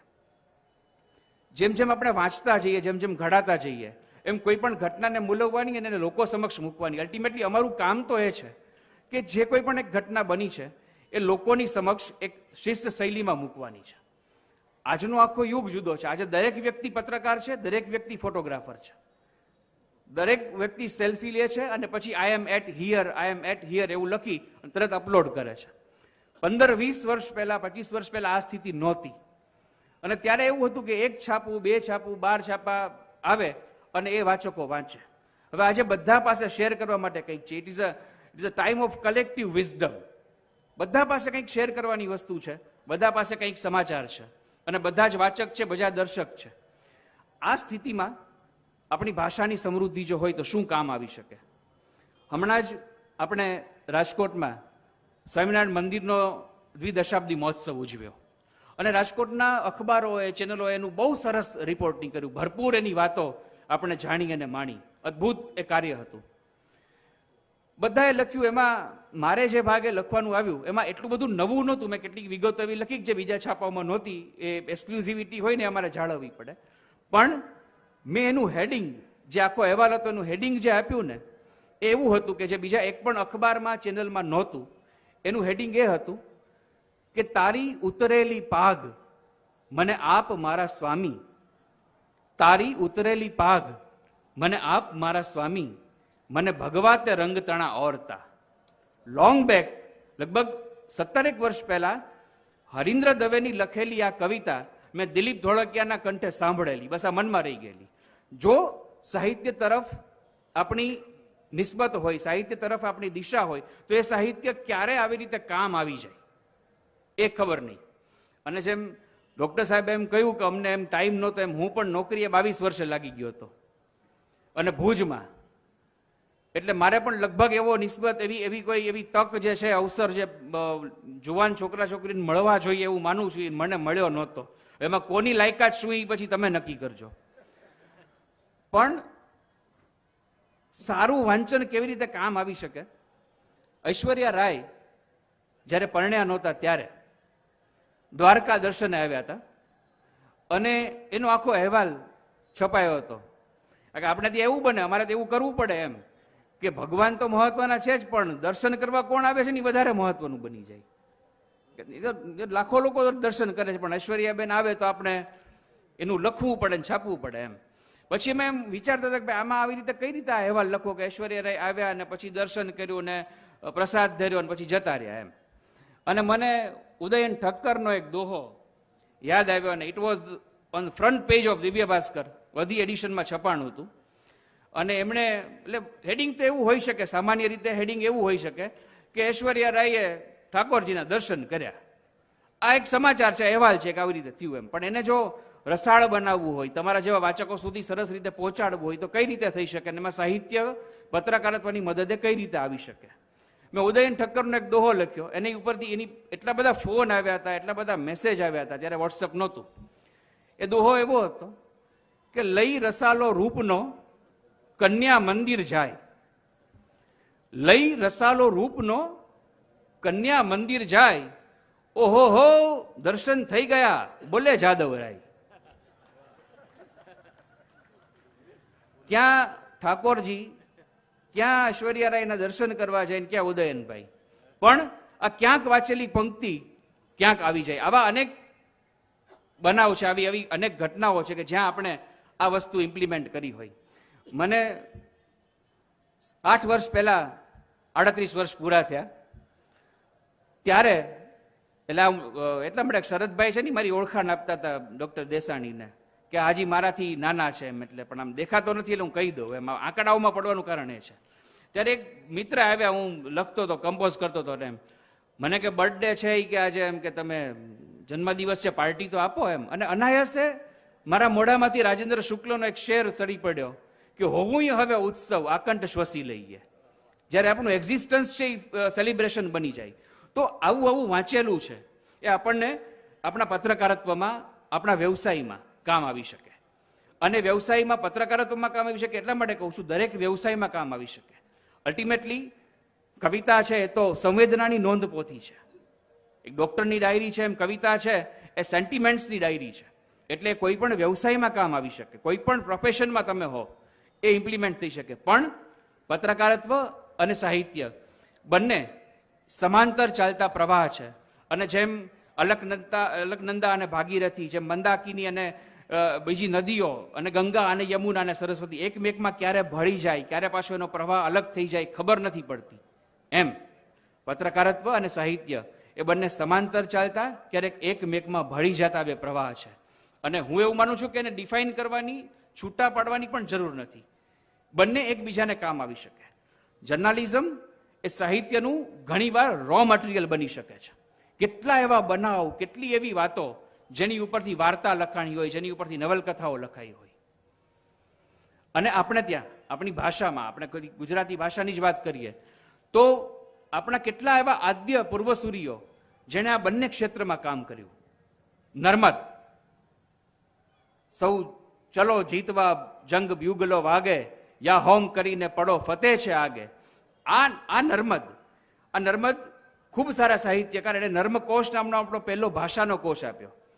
એને જબરજસ્ત નિબંધો લખ્યા, સુધારક યુગનો એક આખો પ્રકાંડ વ્યક્તિ. એ નર્મદે કવિતાઓ પણ લખી, એ નર્મદે પત્રકારત્વ પણ કર્યું, દાંડીઓ.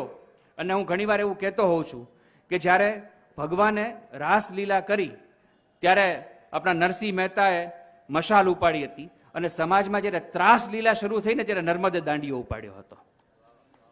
એટલે પત્રકારત્વ અને સાહિત્ય એ બંને આફ્ટર ઓલ ક્યાંક મશાલનું કામ કરે છે, ક્યાંક દાંડિયાનું કામ કરે છે.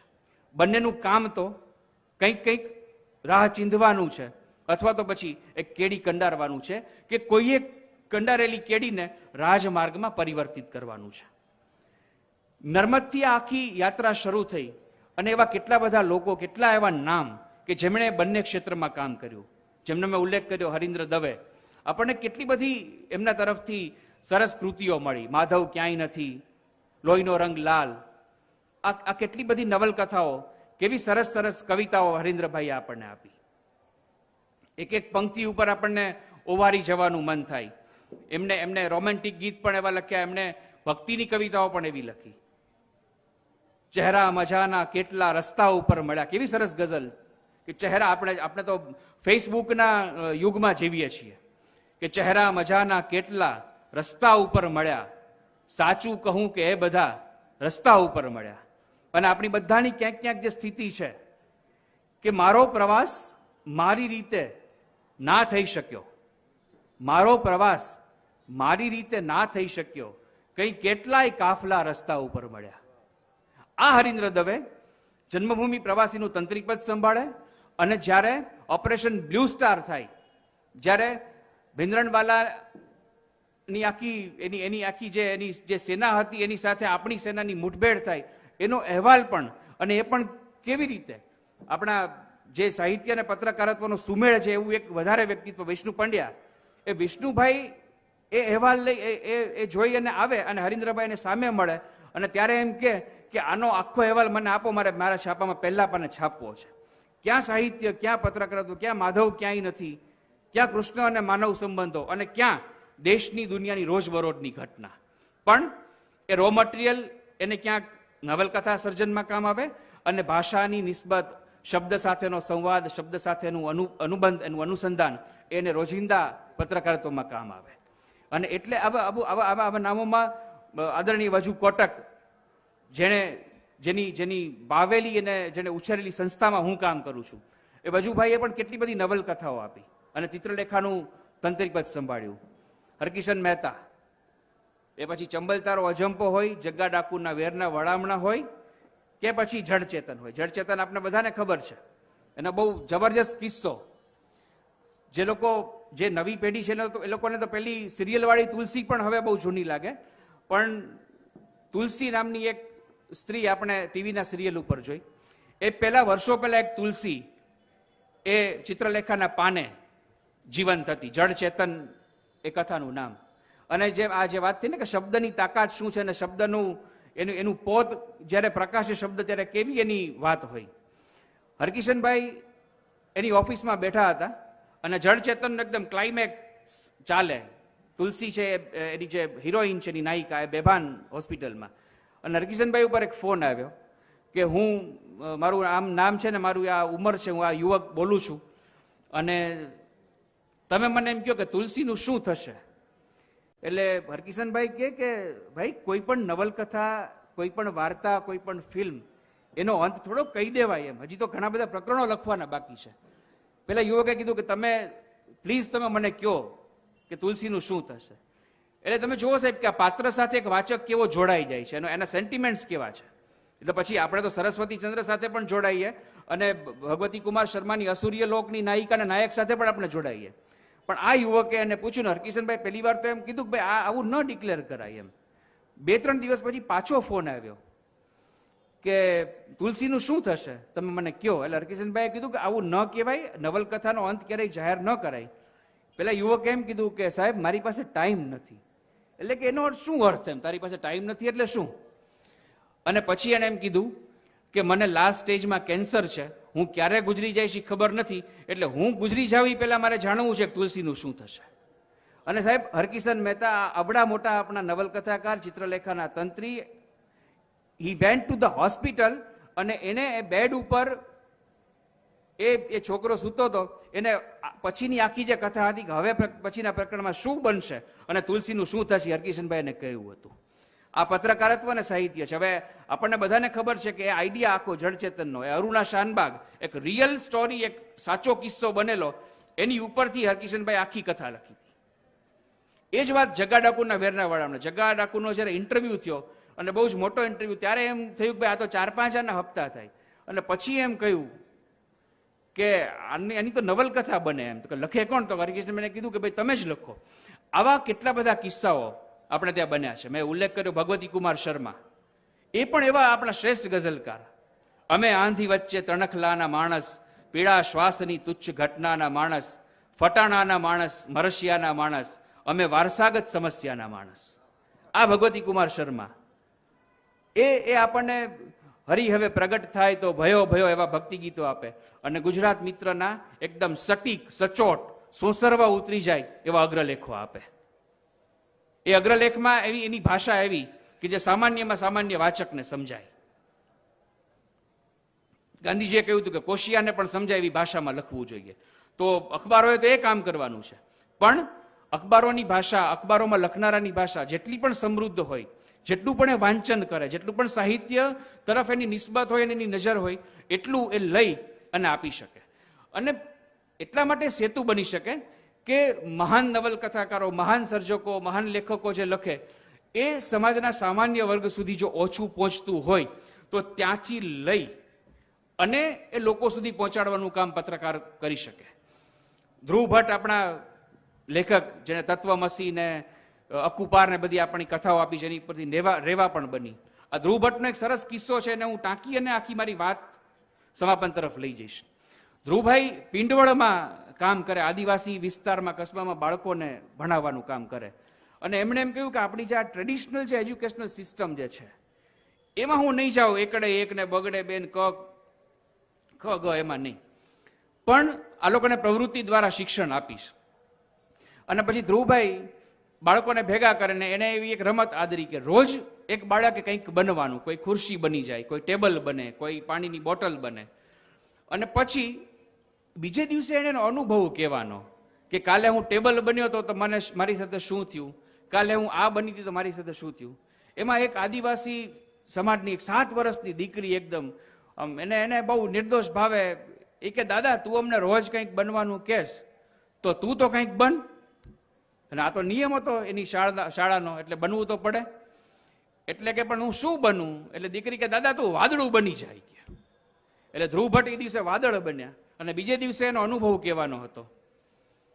અને એ અનુભવ પછી એને કવિતામાં વ્યક્ત કર્યો કે ચાલને વાદળ થઈએ અને જોઈએ કે કઈ થાય છે ધોધમ ધોધ જેવું હવે આપણી વિશે. આખી કવિતા બહુ લાંબી છે, પણ આ વાદળ એ શું છે એકચ્યુઅલી? જ્યાં દરિયો ઘૂઘવે છે, જ્યાં નદી વહે છે, જે કોઈ પણ પાણીનું જે જળ સ્વરૂપ જ્યાં પણ છે, જળ તત્વ છે, ત્યાંથી એ જળને શોષી, મને જો અચાનક પાછા હરીન્દ્ર દવે યાદ આવે, જળને તપ્ત નજરથી શોષી, એ જળને શોષી અને વાદળાઓ ત્યાં જ નથી વરસી જતા. એ દરિયામાંથી આખી બાષ્પીભવનની પ્રક્રિયા થાય, એ વાદળા બને, એ વાદળા એક ચોક્કસ દિશામાં ગતિ કરે અને જ્યાં જરૂર છે, જે બંજર જમીન છે, જ્યાં સૂકાપણું છે, ત્યાં એ વરસી જાય છે અને ત્યાં કંઈક ઉગે છે. પત્રકારત્વ એ સાહિત્યના દરિયા અને એ સૂકાપણું છે, એની બંને વચ્ચેનું વાદળ બનવાનું છે. અને એટલે એક પત્રકારત્વના ક્ષેત્રે રહેતા લોકો જો કંઈક વાંચે તો એ બધી જ વસ્તુ છે લોકો સુધી પહોંચી શકે. અમે લોકો જ્યારે પેલી ક્રાઇમની ઘટનાઓ લખતા હોઈએ ત્યારે એવું લખીએ કે રિવોલ્વરની અણી હોય જ એનું નાળચું હોય. રિવોલ્વરની અણીએ લૂંટ થાય જ નહીં, એમ એની અણી હોય જ નહીં, ખૂંચે જ નહીં કોઈ દિવસ. આ જે શબ્દનો જે તફાવત છે ને એ મળે. અને એવું લખીએ કે ભાઈ તમંચો ફોડીને, તમંચો ફૂટે તો પછી કંઈ લૂંટ કરવાનું રહે જ નહીં, એમ જિંદગી લૂંટાઈ જાય. પણ મેઘાણી વાંચ્યા હોય તો શબ્દ શું છે કે તમંચો દાગીને લૂંટ, આમ દાગે જ્યારે તમંચો, આ દાગીને આવો લૂંટ, આ શબ્દ છે આપણને મેઘાણીમાંથી મળે. જ્યારે આપણે અનુવાદની વાત કરતા હોય કે ભાઈ ટ્રાન્સલેશન થાય કોઈનું, મને ઘણીવાર એવું કહેવાનું મન થાય કે ભાઈ આપણે ગુજરાતીમાંથી અન્ય ભાષાઓમાં જો આપણી કૃતિઓ જાય, વધારે જાય, ઘણી બધી ગઈ છે, તો આપણું સમૃદ્ધ જે આપણો સાહિત્ય વારસો છે એ લોકો સુધી પહોંચે. પણ એક વાક્ય છે સાહેબ, આપ સૌ તો ઇંગ્લિશ વધારે જાણતા હો, આનું ટ્રાન્સલેશન મને નથી આવડતું, તમારામાંથી કોઈ કરી શકે તો, તમારામાંથી કોઈ કરી શકે તો. મેઘાણીભાઈની એક વાર્તા છે ચાપરાજ વાળો, આપણે જેતપુર પાસેનું પાત્ર. હવે આ એની શરૂઆત એવી રીતે થાય છે કે હબસીના મોં જેવું કાળું અંધારું હતું. Translate this. આનું ભાષાંતર શક્ય નથી સાહેબ, આપણી પાસે આ પડેલું છે. હવે આ જો મેં તમે વાંચેલું હોય તો એ આપણે ક્યારેક અમારે ક્યારેક એવું લખવાનું થાય કે ભાઈ એમ કે આ મધરાતે આ ઘટના બની, તો એમ લખી શકાય કે આકાશ પર ઘાટા અક્ષરો પડી શકે એવી અંધારી રાત હતી. આ બધી વસ્તુઓ આપણને સાહિત્યમાંથી મળી શકે.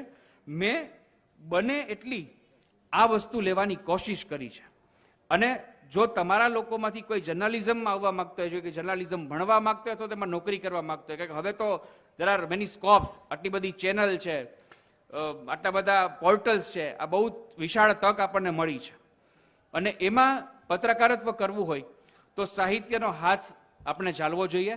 અને શ્રેષ્ઠ સાહિત્યિક કૃતિઓ આપવી હોય, બેસ્ટ સેલર, સેલેબલ અને કેપેબલ બંને સાહિત્ય આપવું હોય, વાર્તાઓ લખવી હોય, તો જે રોજે રોજ બનતી ઘટનાઓ છે એને એક અલગ દ્રષ્ટિકોણથી, એને એક અલગ વ્યૂ પોઈન્ટથી જોવાની જો આપણે ટેવ પાડીએ અને પછી એને સારી ભાષામાં ઢાળવાની એક કોશિશ કરીએ તો આ બંને વસ્તુ થઈ શકે. તમારી સાથે મેં આ વાત એટલા માટે શેર કરી કે બંને ક્ષેત્ર, પત્રકારત્વ મારો વ્યવસાય છે અને સાહિત્ય મારો આનંદ અને મારો રસ છે. મને જે લોકો પણ હમણાં મળે છે અહીંયા એમ કે છે કે ઓહો ન્યૂ લુક, એટલે મારા 2-3 જવાબ હોય છે. એક તો એ છે કે આળસ ઉગી નીકળી છે. રોજ સવારે આમ આળસ આવે એટલે થોડીક દાઢી વધી ગઈ ને પછી કોકે એમ કીધું ન્યૂ લુક એટલે આપણે હલાવ્યું છે. બીજો એક રમૂજી જવાબ એ છે કે કવિતાના 1-2 સામાયિકમાં કવિતા છપાણી એટલે મને એમ થયું કે હવે દાઢી વધારાઈ. આ નાટક લખવાનું કંઈક સૂઝ્યું ને એ બધું થયું ને બધું તમે બધાએ સ્વીકાર્યું. પણ વાત એ છે કે આવું જર્નાલિઝમમાં બહુ એકદમ હેફેઝાડ અને એકદમ હેક્ટિક અમારી લાઈફસ્ટાઈલ હોય છે. અને એને કારણે થઈને જે તે સમયે નહોતું થઈ શક્યું, હવે સાહિત્યની દિશામાં થોડું કામ થઈ રહ્યું છે. એમાં મને મારું પત્રકારત્વ અત્યંત કામ આવી રહ્યું છે. અને મારા પત્રકારત્વમાં મેં વાંચેલું સાહિત્ય મને કામ આવી રહ્યું છે. આ બંનેનો સમન્વય, આ બંનેનો પ્રયાગ છે. અને એમાં હું રોજ કુંભ સ્નાન કરું છું. તરવરાટ સાહિત્ય સંધ્યા.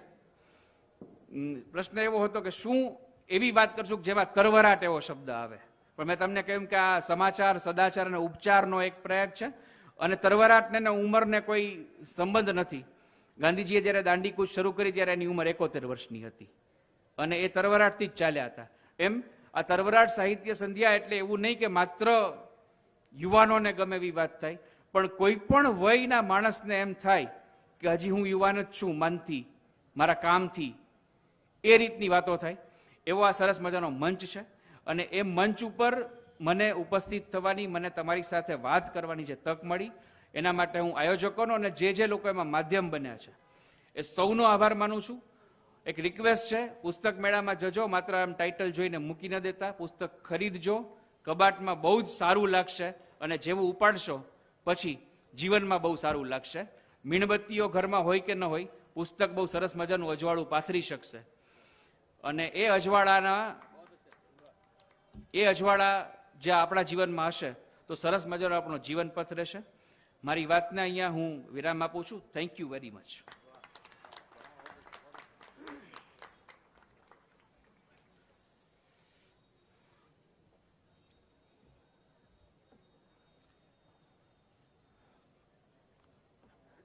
જ્વલંતે બહુ યોગ્ય રીતે એના સમાપનમાં પુસ્તકનો મહિમા પણ કહી દીધો. શબ્દની જ્યોતિ જીવન અને જગતને કઈ રીતે અજવાડે છે. આપણને સ્વાભાવિક રીતે મનોજ ખંડેરિયાનું શેર યાદ આવે કે તું ઢાળ ઢોલિયો હું ગઝલનો દીવો કરું, અંધારું ઘરને ઘેરી વળે એમ પણ બને. તું ઢાળ ઢોલિયો હું ગઝલનો દીવો કરું, અંધારું ઘરને ઘેરી વળે એમ પણ બને. તો આ ગઝલનો દીવો મતલબ કે શબ્દ બ્રહ્મની જ્યોતિ એ જાતને ને જગતને અજવાડતી હોય છે. અને એવા પુસ્તકોનો મેળો રચાયો છે. ત્યારે હું પણ એ વાત દોહરાવું કે આપણે સૌ એનો મહત્તમ લાભ લઈએ અને એ પુસ્તકોના અજવાડામાં આપણી જાતને આલોકિત કરીએ. આભાર જ્વલંત છાયા. આપણો એ આનંદનો અને ધન્યતાનો વિષય છે કે આપણી વચ્ચે પૂજ્ય અપૂર્વ મુનિ સ્વામી બિરાજમાન છે. આપણે અપૂર્વ મુનિ સ્વામીની વાણીથી લાભાન્વિત થઈએ એ પૂર્વે આપણે સ્વામીજીનું સ્વાગત કરીએ, આપણો એમના પ્રત્યેનો આદરભાવ પ્રગટ કરીએ. હું ગુજરાત મેડિકલ એસોસિએશન IMAના ઉપપ્રમુખ ડૉક્ટર હપાણી સાહેબને વિનંતી કરું અને સાથે ડૉક્ટર શીલુ સાહેબને વિનંતી કરું કે તેઓ શાલથી અને પુસ્તકથી પૂજ્ય અપૂર્વ મુનિ સ્વામીનું સ્વાગત કરે.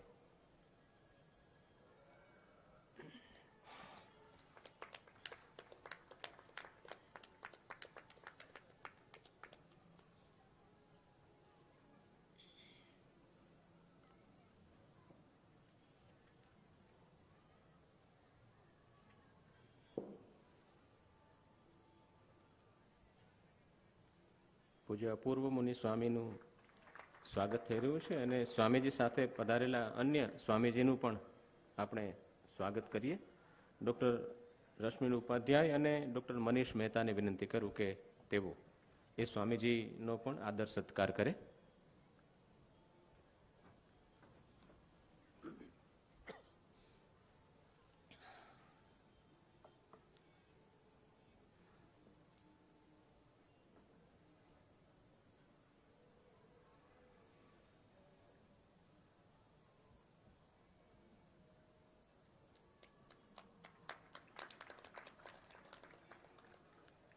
પૂજ્ય અપૂર્વ મુનિ સ્વામી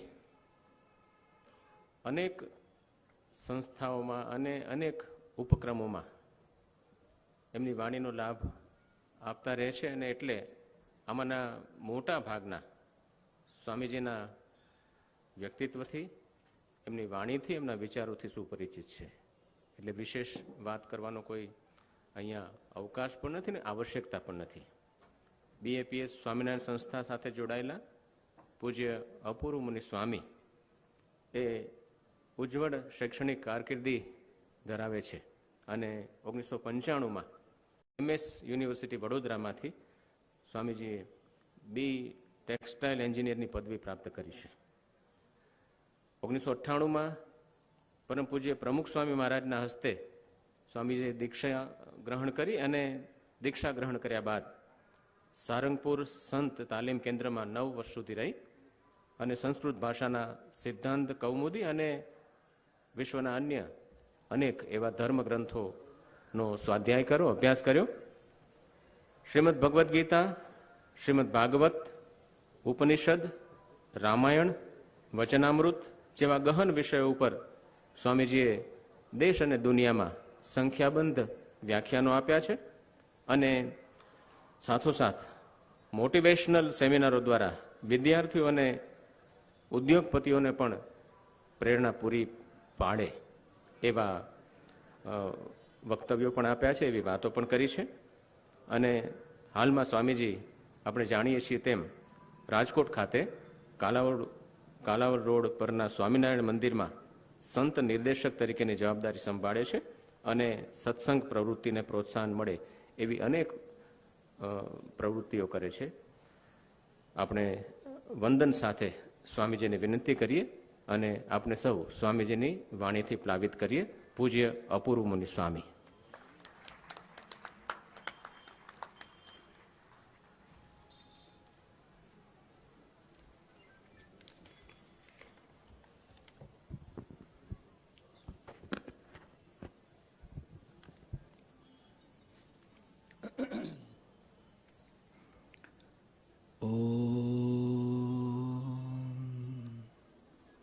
असतो मा सद्गमय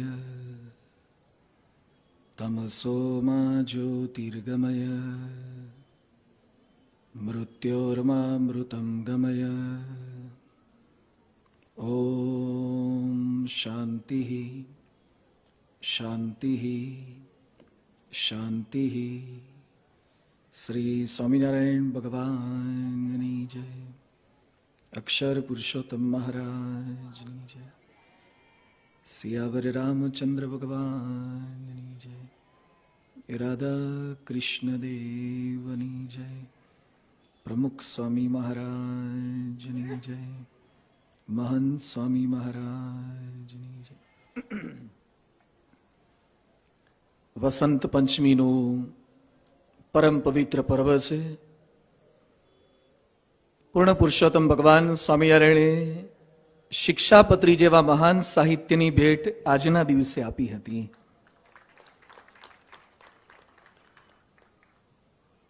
જે બ્રહ્માનંદ સ્વામીના પદો 10 થી 12,000 પદો, કીર્તનો, ગ્રંથો બ્રહ્માનંદ સ્વામી રચ્યા હતા, એ બ્રહ્માનંદ સ્વામીનો પણ આજે પ્રાગટ્ય દિન છે.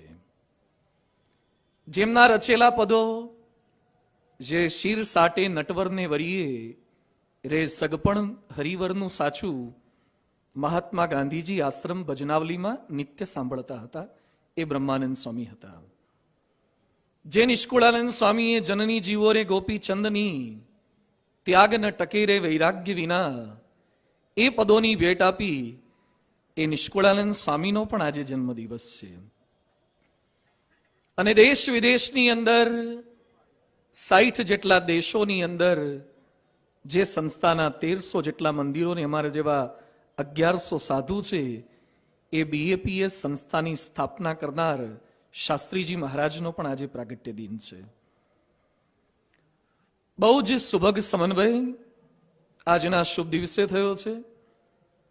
સૌરાષ્ટ્ર બુક ફેર, પુસ્તક મેળો, સાહિત્ય મહોત્સવ, મંચ ઉપર વિરાજમાન કુલપતિ, ઉપકુલપતિ, જેઓએ ઘણા સમયથી સંકલ્પ કર્યો હતો અને સતત પ્રયત્નશીલ રહ્યા એવા શ્રી મેહુલભાઈ, સિન્ડિકેટ મેમ્બર, સેનેટ મેમ્બર્સ, મારા બંને પૂર્વ વક્તા જેને વાંચવા ગમે છે, સાંભળવા ગમે છે, અને એના કરતા વિશેષ એમને મળીને એક સજ્જનને મળતા હોય એવી અનુભૂતિ થાય છે એવા શરદભાઈ અને જ્વલંતભાઈ. વધારે આનંદ એ થયો કે સ્ટેજ ઉપર આજે ડોક્ટરોની ટીમ બેઠી છે અને બહુ શાંતિથી બેઠી છે અને ખૂબ શાંતિથી ડોક્ટરો સાંભળી રહ્યા છે. એટલે ડોક્ટરોને પણ ખૂબ ખૂબ અભિનંદન. મોટે ભાગે રાજકોટના ઉપચાર કરનારા લોકો છે આજે પોતાની ટ્રીટમેન્ટ કરાવવા અહીંયા આવ્યા છે, આજે પેશન્ટ બનીને આવ્યા છે, પેશન્ટ સાથે બેઠા છે. અને સામે બેઠેલા શ્રોતાઓ, સાહિત્યનો અર્થ સામાન્ય એમ થાય છે કે સામેવાળાનું હિત કરે એ સાહિત્ય છે, છતાં છેલ્લા 1.5-2 કલાકથી અમે લોકો અહિત કરવાની ચેષ્ટા કરી રહ્યા છીએ. છતાં કદાચ તમે સહન કરો છો. હમણાં જ કુલપતિજી વાત કરતા હતા કે રાજકોટનું શ્રોતાગણ સરસ છે. એ કદાચ પ્રથમવાર આ મંચ ઉપરથી શ્રોતાઓને નિહાળી રહ્યા છે. કીધું સાહેબ, આ રેસકોર્સની બહાર તમે જાઓ તો લોકોની જીભ કેટલી ભૂખી છે ખબર પડે, પણ અંદર આવો તો ખબર પડે કાન કેટલા ભૂખ્યા છે. અને ખૂબ સરસ રીતે આપ બધા સાંભળી રહ્યા છો. આશા રાખું છું બધા જાગૃત છો. સ્ટેજ પર કોઈ ઝોલા ખાય તો શ્રોતાઓ જોઈ શકે, પણ એવા કોઈ સ્ક્રીન સ્ટેજ પર નથી ગોઠવ્યા કે શ્રોતાઓના ઝોલા વક્તાઓ જોઈ શકે. પણ એ એટલે કદાચ નથી ગોઠવ્યા કે સ્ટેજ પર બેસનારામાં કદાચ વિડીયો સ્ક્રીન વાળાને વિશ્વાસ નથી, પણ નીચે બેઠેલામાં તો વિશ્વાસ છે જ કે લોકો તો જાગૃત રહેશે જ. પુસ્તક મેળો છે, હમણાં જેમ ઉલ્લેખ કર્યો, પુસ્તક મેળાનું સ્વરૂપ આટલું સુંદર હોઈ શકે, પુસ્તકોનો એક સમુદાય આટલી સરસ રીતે રિપ્રેઝન્ટ થઈ શકે, શા માટે? ઘણા દિવસોથી 2-3 મીટિંગ અમે પુસ્તક મેળા સંબંધિત પણ વાતો કરતા હતા. તનનો વ્યય, મનનો વ્યય, ધનનો વ્યય સ્થૂળ દ્રષ્ટિ આ દેખાય, પણ એની વચ્ચે શા માટે આ પુસ્તક મેળો? થોડાક વર્ષો પહેલા મારે મહારાષ્ટ્રમાં દુલિયા લેક્ચર આપવા માટે જવાનું થયું હતું.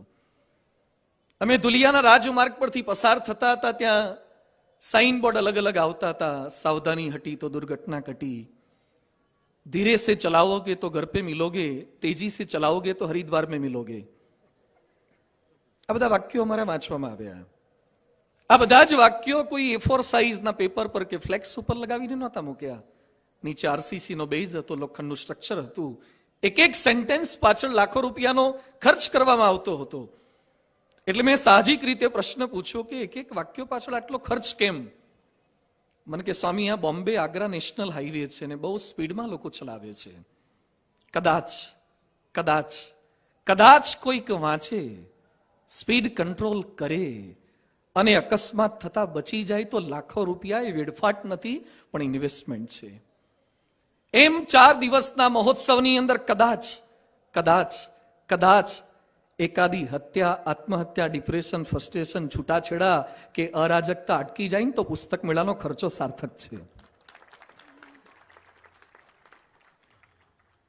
લોકો બ્યુટી પાર્લરમાં જતા હોય છે. હમણાં જ એક ભાઈ મંદિરે આવ્યા, એના દીકરાનું વિશાળને મંદિરે હતો, આશીર્વાદ લેવા માટે આવ્યા હતા.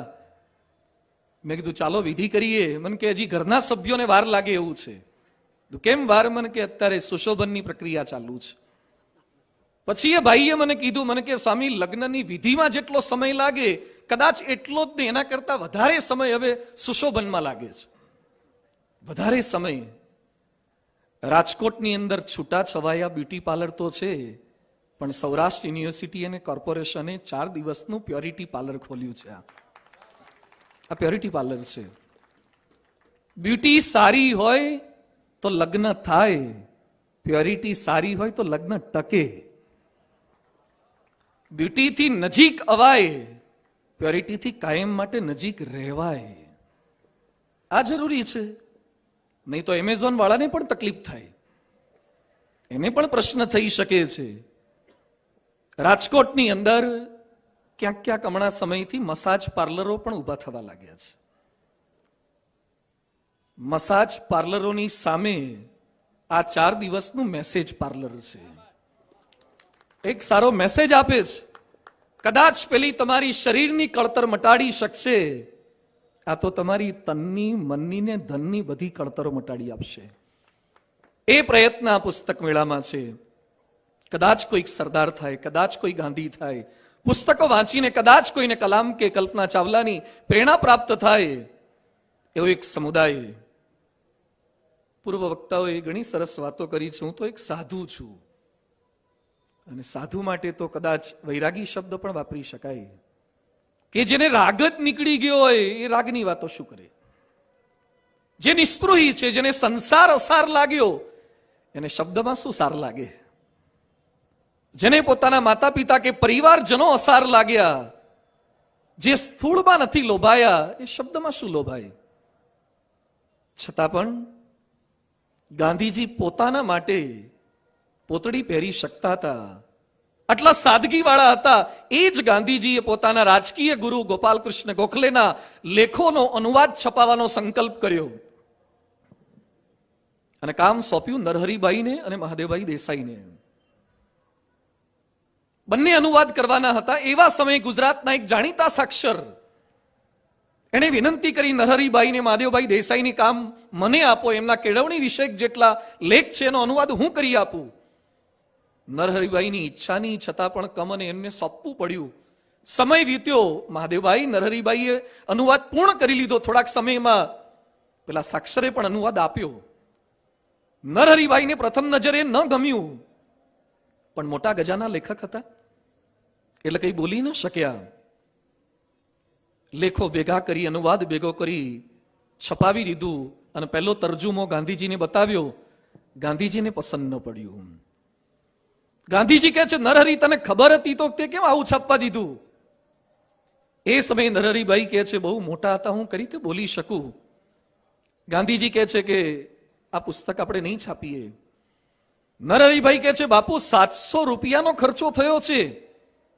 એ સમયે 700 રૂપિયા તો બહુ મોટી રકમ હતી.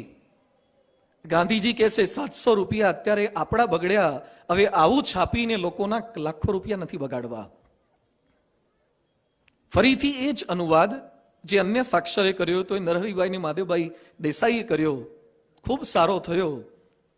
નરહરિભાઈએ 700 રૂપિયા પોતાના લીધે બગડ્યા એટલે 700 રૂપિયા અર્પણ કર્યા અને રાજીનામાનો એક પત્ર ગાંધીજીને અર્પણ કર્યો કે મારા લીધે ભારતના દેશના 700 રૂપિયા બગડ્યા એટલે હું 700 રૂપિયા પણ અર્પણ કરું છું ને રાજીનામું અર્પણ કરું છું.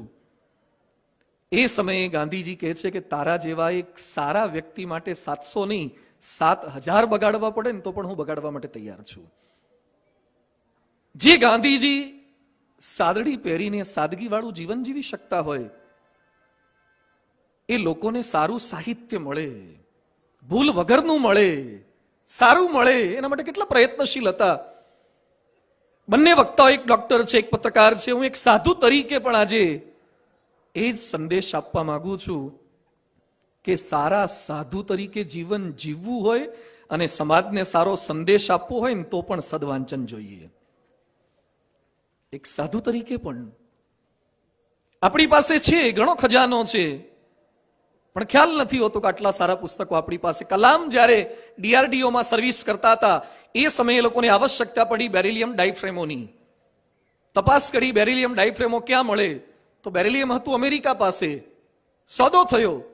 થોડાક સમય પછી વોશિંગ્ટન ડીસીથી લેટર આવ્યો કે we can not provide beryllium diaphragms to India, કારણ કે ઇન્ડિયા આનો ઉપયોગ મિસાઇલ કે રોકેટના સેન્સરમાં કરવાનું છે, એટલે અમે ના આપી શકીએ. કલામ કે તપાસ કરો અમેરિકા ક્યાંથી લાવે છે. ટીએન શેષાન, માધવન નાયર, સતીશ ધવન, આ 3 જણાની કમિટી રચવામાં આવી.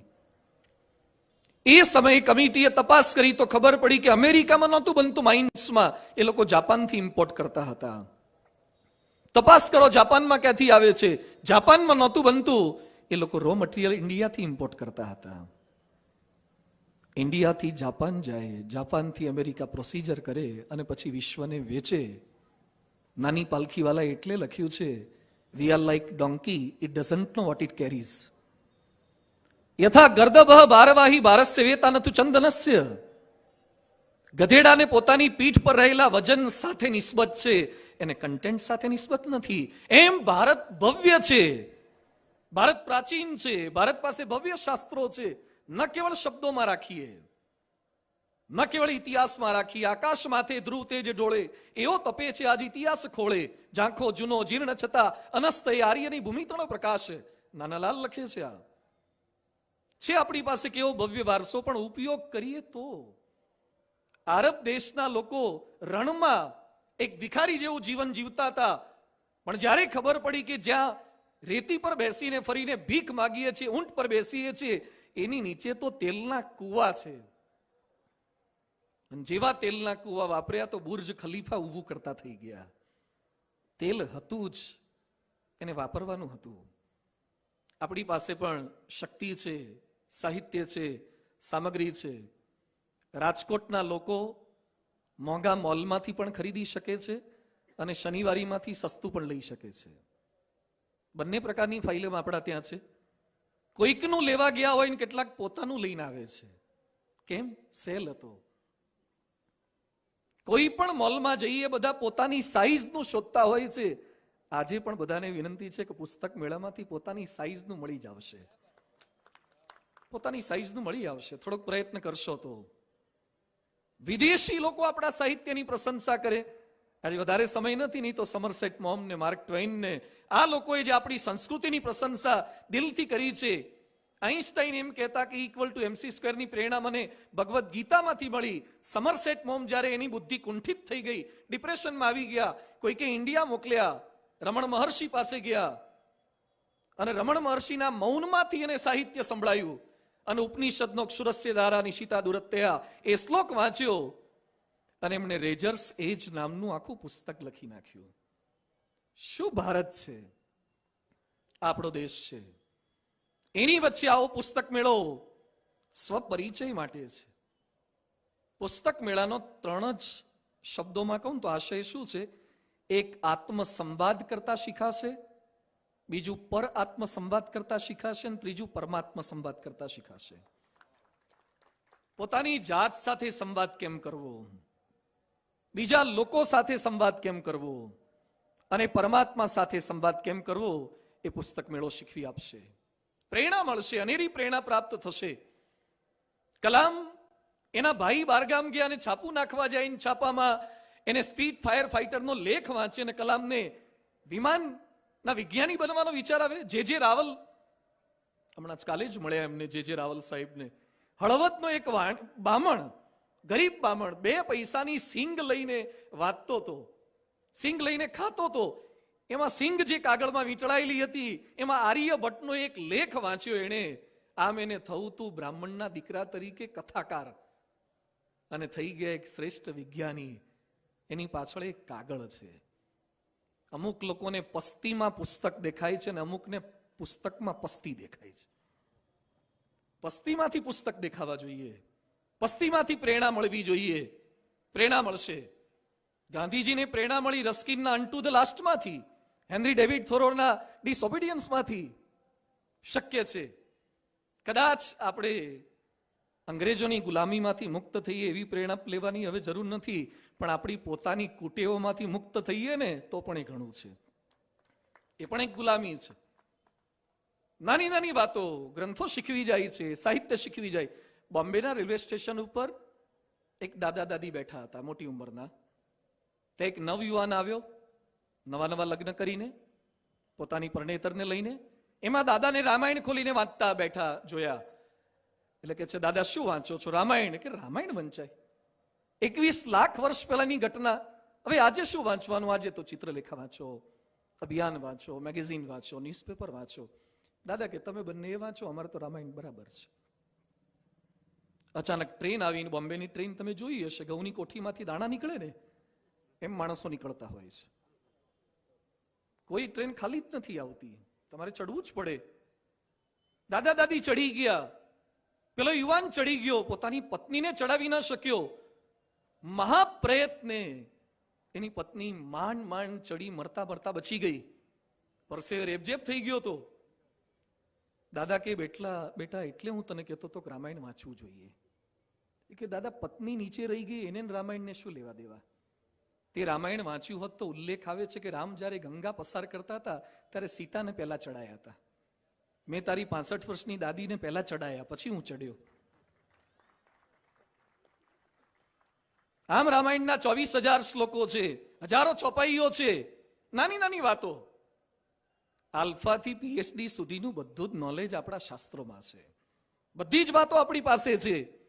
પ્રેરણા મળશે, પરિવર્તન કરશે. ડોક્ટરો બેઠા છે એટલે મારે પ્રસંગ કેવો છે બેન કાર્સનનો. વિશ્વવિખ્યાત ન્યુરોસર્જન બેન કાર્સન, અને આ વખતે ટ્રમ્પની સામે ઇલેક્શનમાં એ ઉભા હતા.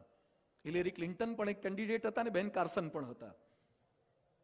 એ બેન કાર્સન એક ત્યક્તાબાઈનો દીકરો, 13 વર્ષેની માતાએ લગ્ન કરેલા. 13 વર્ષેની માતાએ લગ્ન કર્યા. સંતાન પ્રાપ્તિ પછી પતિ સાથે ન ફાવ્યું, છૂટાછેડા લીધા. બેન કાર્સન નાના હતા અને પોતાના એક મિત્ર પર છરીથી એણે હુમલો કર્યો. અઘટિત કૃત્યો કરી. એની માતાને લાગ્યું દીકરાને સુધારવો છે. એ અભણ માતાએ, અશિક્ષિત માતાએ પોતાના દીકરાના હાથમાં બાઇબલ આપ્યું, થોડાક સારા પુસ્તકો આપ્યા, અને માતા એને રોજ કે બેટા હું તને જે આપું છું એ મેં વાંચેલા છે, એટલે મને સાચવીને કહેજે કે તું શું શું વાંચે છે. એ બિલકુલ અભણ હતા, નહોતા વાંચી શકતા, અથવા તો એને વાંચ્યા પણ નહોતા. લખે છે બેન કાર્સન કે મારી વિકૃતિ બદલાઈ, હું સારો બન્યો, એની પાછળનું કારણ મારું વાંચન છે. પુસ્તક પ્રેરણા તો આપે, પુસ્તક પરિવર્તન કરે. બોમ્બેની જેલનો એક પ્રસંગ મેં વાંચ્યો, સેન્ટ્રલ જેલનો. એક કેદી છે, એનું નામ છે લક્ષ્મણ તુકારામ ગોબે. બહુ જ વિચિત્રની માનસિકતા. એ ચોપાટી પર બેઠેલા માણસોને રેઝર ફટકારે. અનેક વખતે પોલીસના હાથે પકડાયો, જેલમાં ગયો. લગભગ બોમ્બેની બધી જેલો એને પ્રસાદીની કરી છે. દરેક જગ્યાએ જઈ આવ્યો. જેલરને વિચાર આવ્યો કે આ માણસમાં કંઈક પરિવર્તન કરવું છે, એટલે જેલરે એના હાથમાં સત્યના પ્રયોગો આપી. ગાંધીજીની આત્મકથા એને ખૂબ ગમી, બદલાયો. એણે જેલરને પત્ર લખ્યો છે, એ પત્ર મેં વાંચ્યો. એમાં નોંધે છે કે અત્યાર સુધી હું ભૂલો કરીને જાણે મામાના ઘરે આવતો હોય એમ જેલમાં આવતો હતો. આજે આત્મકથા વાંચ્યા પછી ગાંધીજી પર પડેલા કષ્ટો અને સામે એની પ્રતિક્રિયા જોયા પછી મને લાગે છે કે હું સંપૂર્ણ ગલત રસ્તે છું. માફી માગી, બદલાયો. એણે જેલના તમામ કેદીની સામે બેસી અને સત્યના પ્રયોગો ઉપર કથા કહેવાનું શરૂ કર્યું છે. જેને કાયદા ના બદલી શકે, જેને શસ્ત્ર ન બદલી શકે, ને શાસ્ત્ર બદલી શકે છે. જે કામ લોથી નથી થતું એ લવથી થાય છે, એ પ્રેમથી થાય છે, એ શબ્દોથી થાય છે. એટલે શાસ્ત્ર સાહિત્ય પ્રેરણા આપશે, પરિવર્તન કરશે, પોષણ કરશે. પોષક સમાજ બનાવવો છે. બોર્નવિટા પીવડાવો બધા દીકરાઓને. જેટલા માતાઓ પિતા બેઠા છે ને, બુસ્ટ પીવડાવો, બોર્નવિટા પીવડાવો. ગાંધીજી બોર્નવિટા નહોતા પીતા, છતાં એને 150 વર્ષ જૂના અંગ્રેજોના પાયા હલાવી નાખ્યા. અને આપણા બુસ્ટ અને બોર્નવિટા પાળા બાથરૂમમાં ઘરોળી જોઈ જાય ને તો પાછા આવી જાય છે. એક વંદો જોઈ જાય તો જઈ નથી શકતા. Secret of my energy, boost, આમ કમ્પ્લાઇન બોય. ગાંધીજી બકરાનું દૂધ પીતા હતા, પણ પુતળીબાઈના સંસ્કાર એવા હતા. વાંચો સત્યના પ્રયોગો. શિવાજીની હાઈટ બહુ નહોતી, પણ શિવાજીની માતાએ જે શબ્દો નાખ્યા, જે હલરડા સંભળાવ્યા, શિવાજીની આંતરિક ઊંચાઈ વધી. હવે તો એવા હલરડા ક્યાં સાંભળવા મળે? છેલ્લે શિવાજી સાંભળીને ગયા, કારણ કે જીજાબાઈ નથી, હવે તો જીઓબાઈ છે. જીજાબાઈ ગયા, હવે જીઓબાઈઓ છે. અને જે આખો દાડો ઓનલાઈન હોય એનો છોકરો આઉટલાઈન જ હોય.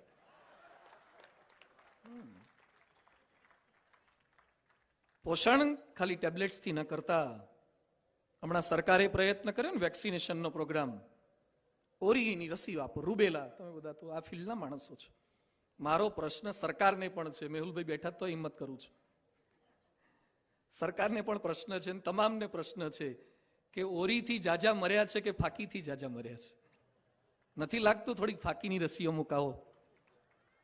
નથી લાગતું થોડીક પ્રામાણિકતાની રસી મૂકો તો મગફળીના કોથળામાં માટીના ઢેફા ન નાખે? થોડું ઓનેસ્ટીનું વેક્સિનેશન કરો, થોડું પ્યોરિટીનું વેક્સિનેશન કરો. ડગી જાય છે. લગભગ 2014માં અમે લોકો બોલ્ટન હતા, લંડનથી થોડેક દૂર બોલ્ટન છે, ત્યાં મારી કથા હતી. પછી રાત્રિ ભોજન એક બાઈના ત્યાં હતું, એટલે અમે પ્રસાદ લેવા માટે બેઠા. ત્યાં એક નાનકડો બાળક 1.5 વર્ષનો હશે ને ખૂબ રડતો હતો. એટલે મેં કીધું એની મમ્મીને સોંપો તો છાનો રે. મને કે સ્વામી 1 મિનિટ. એટલે એને પેલા ભાઈએ, બોલ્ટનના એ ભાઈએ, યુવાન હતો, એણે પોતાના ખિસ્સામાંથી આઈફોન કાઢીને નાનકડા રોતા પેતાના બાળકના હાથમાં આપ્યો. પેલો બાળક શાંત થઈ ગયો. આપણે નાના હતા ત્યારે ઘૂઘરાન, છડાન, માકડાન આવું બધું આવતું હતું. એણે હાથમાં મોબાઈલ લીધો ને થોડીક વારમાં આમ કર્યું. એની જે ગેમ ગમતી હતી ગેમ ખોલીને સ્થિર થઈ ગયો. મને આશ્ચર્ય થયું. પછી ક્લિક થયું કે જેટલા નવા જન્મવાના ને એ ડાઉનલોડ કરીને જ આવવાના, કારણ કે 9 મહિના બધી એક્સરસાઇઝ થઈ ગઈ હોય. દીકરો રોતો હોય એને છાનો કરવો હોય તો મોબાઈલ આપજો, પણ બગડેલા દીકરાને શાણો કરવો હોય ને તો પુસ્તક આપજો. છાના કરવા માટે મોબાઈલ આપજો, શાણો કરવા માટે એને પુસ્તક આપજો. પુસ્તકો શાણા બનાવશે. ખાલી મોબાઈલ વાપરતા થઈ ગયા, એકાદું પુસ્તક આપ્યું તો પોષણ આનાથી કરો, શબ્દોથી પોષણ કરો. ગમે તે વિપરીતતામાં ડગશે નહીં. આજે નાની નાની બાબતની અંદર ડગી જાય છે. આત્મહત્યા. હમણાં રાજકોટમાં એક બેને આત્મહત્યા કરી, લગભગ બધાને ખ્યાલ હશે. એણે એના હસબન્ડને બટરવાળી પાઉંભાજીનું કીધું અને પેલા ભાઈ તેલવાળી લઈ આવ્યા. એટલે પેલા બેનને બહુ લાગી આવ્યું કે મેં બટરનું કીધું, મારી આટલી વેલ્યુ નહીં, તું તેલ વાળું લઈ આવે. મારી ચોઈસ ને તું સમજી નથી શકતો. ક્યાં યહી પ્યાર હે?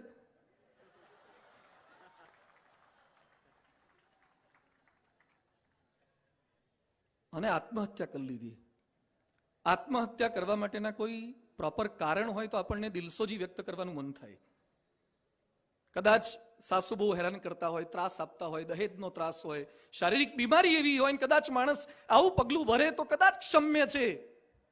હવે જે બટરવાળી પાઉંભાજી માટે આત્મહત્યા કરીને મરી ગયા એને બેસણામાં જવાનું મન કેમ થાય?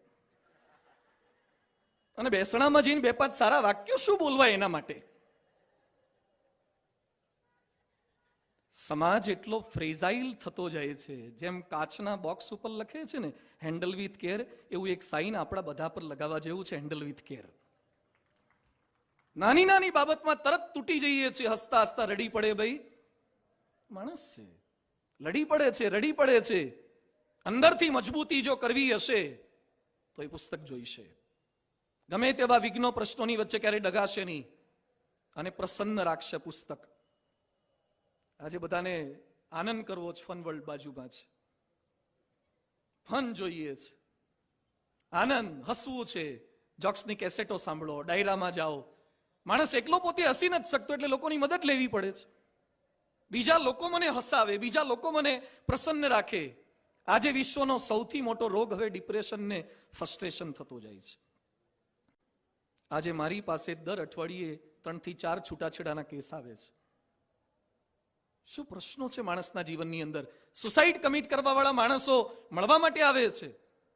કેવી પરિસ્થિતિ માણસના જીવનમાં છે. હમણાં જ 2 દિવસ પહેલા એક ભાઈ મળ્યા, એના પત્ની હમણાં ગુજરી ગયા. આમની 67 વર્ષની ઉંમર છે. મને કે ખાલી ખાલી બહુ લાગે છે. બધું ધૂન ભજનની તાલી પાડવાનું શરૂ કરો ખાલી નહીં લાગે. બધું પુસ્તક વાંચો.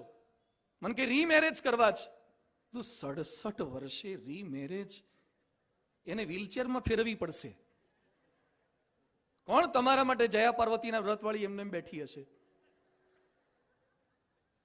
પણ માણસને જ્યાં જ્યાં ખાલીપો લાગે છે ને એનું કારણ પુસ્તકો સાથે મૈત્રી નથી. એટલે ખાલીપો નહીં લાગે, વાંચનનો શોખ હશે તો. કોઈ માણસ એકલો એકલો પણ હસતો હોય ને તો સમજો ક્યાંક કનેક્ટ થયો લાગે છે, અથવા તો ડિસ્કનેક્ટ થયું લાગે છે. એકલો એકલો હસતો હોય ત્યાં કનેક્ટ થયો હોય અથવા તો ડિસ્કનેક્ટ થયું હોય. એમ માણસ એકલો બેઠો હોય છતાં પણ મજાથી બેઠો હોય ને તો સમજજો કે એને પુસ્તકો સાથે મૈત્રી હશે.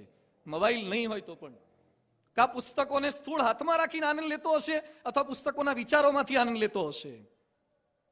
સ્થૂળ લાભ કદાચ નહીં દેખાય, મોટે ભાગે આપણને લાભ થાય ને. હમણાં બીપીએલ એક ભાઈ મારી પાસે મંદિરે મળવા માટે આવ્યા. મને કે તમને બધા ઓળખે તો બીપીએલના કાર્ડની કંઈક ગોઠવણ કરી આપો. બીપીએલ નું કાર્ડ લેવા માટે મારી પાસે આયા. તમે આયા તાર શેમાં આયા? મને કે I-20માં. બધું 20 મૂકતા જાઓ બીપીએલ માટે. હું હમણાં કોર્પોરેટરને કહું છું, I-20 લઈને આવે ને બીપીએલ ના કાર્ડ લેવાનો વિચાર આવે છે. લૌકિક લાભ એ જ લાભ જે આંખોથી ન દેખાય એ પણ લાભ છે. એકવાર એક ગામની અંદર નાનકડા શેઠ રહેતા હતા. એના ઘરે ચોર આવ્યા રાત્રે. ખબર પડી, દરવાજો ખખડ્યો કે ચોર ઘૂસે છે. ચોરો જાજી સંખ્યામાં હતા. આ લોકો સામે મુકાબલો કરી શકે એવી કોઈ કેપેસિટી નહોતી. દીકરી કે પપ્પા ચોર આયા, શું કરશું હવે? પૈસા હતા, નોટો હતી. એટલે શેઠે સમય સૂચકતા વાપરીને જે કંઈ એમની પાસે પૈસાની નોટો હતી એ બધી જ ઘરમાં એક નાનકડું પુસ્તકાલય હતું. કબાટમાં પુસ્તકો રાખેલા હતા, ગીતા, ભાગવત, ઉપનિષદ, ચુનીલાલ મડિયાની વાર્તા કે પન્નાલાલ પટેલની કે સૌરાષ્ટ્ર રસદાર કે આ બધી એની અંદર થોડી થોડી રૂપિયાની નોટો ગોઠવી દીધી. ચોર આવ્યા, એને તો ગોદરેજની તિજોરી જોઈ, બીજું બધું ચેક કર્યું. બહુ જાજી રકમ એને ન મળી, પરચુરણ મળી. નોટો તો બધી પુસ્તકમાં હતી. ચોર ખાલી હાથે ગયા. ગયા પછી દીકરીએ એના પિતાને પ્રશ્ન પૂછ્યો કે પપ્પા, ચોર લોકોના હાથમાં કઈ ના આવ્યું, ભગવાનની કૃપા કહેવાય, પણ કદાચ ચોર લોકો તપાસ કરતા કરતા પુસ્તકાલય બાજુ આવ્યા હોત ને એમના હાથમાં આવી ગયા તો આપણા પૈસા જાત. તો પેલા બાપ એની દીકરીને કહે છે, બેટા ચોર હોય ને પુસ્તકને હાથ લગાવે જ નહીં. સમજાય છે? ચોર હોય પુસ્તકને હાથ લગાવે જ નહીં, અને લગાવે તો એ ચોર રે નહીં. સારા પુસ્તકોને હાથ લગાવે તો એ ચોર રે નહીં. જ્યારે રામાયણમાં ઉલ્લેખ આવે છે, રાવણ સીતાને ભ્રષ્ટ કરવા માટે અનેક પ્રયત્નો કરતો હતો, સમજાવવાના પ્રયત્ન કરતો હતો, સીતા નહોતા માનતા. એ સમયે કોઈકે રાવણને કીધું કે તું એક કામ કર, રામનું સ્વરૂપ ધારણ કરી લે, પછી સીતા પાસે જા. સીતાને કોઈ કન્વિન્સ કરવાનો પ્રયત્ન નહીં કરવો પડે. એ સમયે રાવણ કહે છે કે તારે એક માથું છે, આટલા સારા વિચાર આવે છે, મારે તો 10 છે, તો મને વિચાર નહીં આવ્યો હે? તો કે તું રામનો રોલ કરીને જાય તો રાવણ કે જ્યારે જ્યારે હું રામ બનવાનો પ્રયત્ન કરું છું ને પછી સીતા સાથે આવું ખોટું વર્તન કરવાનો વિચાર જતો રહે છે. માહોલની એક અસર થાય છે, એક દેહની અસર થાય છે. એટલે સરસ શક્તિ છે, સામર્થ્ય છે, પણ થોડાક પ્રશ્નોની થોડીક છણાવટ. ઘણો સમય આપનો થયો છે, જમવાનું પણ બાકી છે, અમારે પણ બાકી છે. પણ પેટની ભૂખ મોડી વહેલી મટી જશે. આજે ખાધેલું આવતીકાલે ડ્રેનેજ સિસ્ટમમાં જશે, પણ કાનથી ખાધેલું જીવનના છેલ્લા શ્વાસ સુધી નહીં નીકળે. એવું પોષણ જે ડીએનએમાં જાય, જે જીન્સમાં જાય, એ કામ આપણે કરવું છે. એક હું જ્યારે માણસોને મળું છું ત્યારે લોકો મને કહે છે કે સાહિત્ય મોંઘું બહુ છે. કેટલાક પુસ્તક મેળામાં જશે, ચોપડી જોશે, ગમશે, અને ગુજરાતી છે ને ભાવ પૂછે તરત. એ પુસ્તકને પાછળ ફેરવી નાખે, ભલે પીટીઓ ના લખ્યું હોય, પણ એ તરત ભાવ જોવે. અને ઘણા મને કે સ્વામી મોંઘું બહુ હોય છે. આઈન્સ્ટાઈન વાળ જાતે કપાવતા, જે કઈ પૈસાની બચત થાય એમાંથી પુસ્તક લેતા. લિંકન નવા કપડા ન લેતા, જૂના કપડા પહેરતા, એમાંથી પુસ્તક લેતા. આજે આપણને કપડામાં કેટલા ખર્ચા થાય છે. રાજકોટમાં હમણાં એક ભાઈના ઘરે મેં ગયા, એના દીકરાએ શર્ટ પહેર્યો તો થોડોક વિશિષ્ટ મને લાગ્યો, એટલે મેં પૂછ્યું, મેં તો કેટલાનો આવ્યો? મને કે 22,000નો. રાજકોટમાં જે એક ઉદ્યોગપતિના દીકરાએ 22,000નો શર્ટ પહેર્યો, એટલે મને બહુ આઘાત લાગ્યો. એટલે પછી મેં પેન્ટનું પૂછ્યું જ નહીં. 22,000નો શર્ટ શનિવારીમાંથી કેટલા આવી જાય? રોજ જુદા પહેરી શકાય. હમણાં હું ઉત્તરાયણ પર બિગ બજાર બાજુ એક ભાઈના ઘરે ગયો. બહુ સુખી સમૃદ્ધ પરિવાર હતો, 5-6 દીકરાઓ બધા કાકા બાપાના ભેગા થયેલા હતા. એમાં એક છોકરાના પગ ઢીંચણમાંથી બહાર આવી ગયા હતા, પેન્ટમાંથી. સમજાય છે? પેન્ટમાંથી ઢીંચણ એના બહાર આવી ગયા હતા. એટલે હું એની બાજુમાં બેઠો કે મેં, તમારે આટલું બધું પરિસ્થિતિ ખરાબ છે? મને કે ના સ્વામી, આ તો બહુ મોંઘું છે, કોસ્ટલી છે. પહેલા જેની પાસે પૈસા નહોતા એ ફાટેલા પહેરતા હતા, આજે જેની પાસે આબરૂ નથી ને એ ફાટેલા પહેરે છે.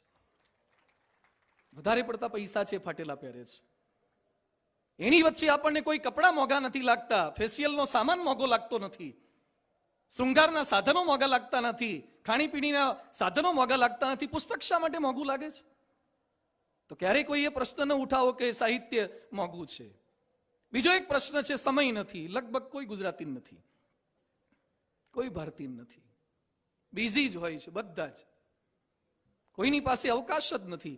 ગાંધીજી દાંતણ કરતા કરતા આખી ગીતા મોઢે કરી શકે, અને આપણે રાજકોટમાં કોઈને પૂછીએ, do you know about Gita? Yeah very well, she is my neighbour. ઘણાને ગીતા વિશે ખબર નથી. ગાંધીજી દાંતણ કરતા આખી ગીતા મોઢે કરે. આજે મારે ગૌરવ સાથે કહેવું પડે છે, પ્રમુખ સ્વામી મહારાજ અમારા જેવા 1100 સાધુ સંતોની, લાખો ભક્તોની સંસ્થા ચલાવતા, પણ રોજ કલાકથી 1.5 કલાક વાંચન કરતા.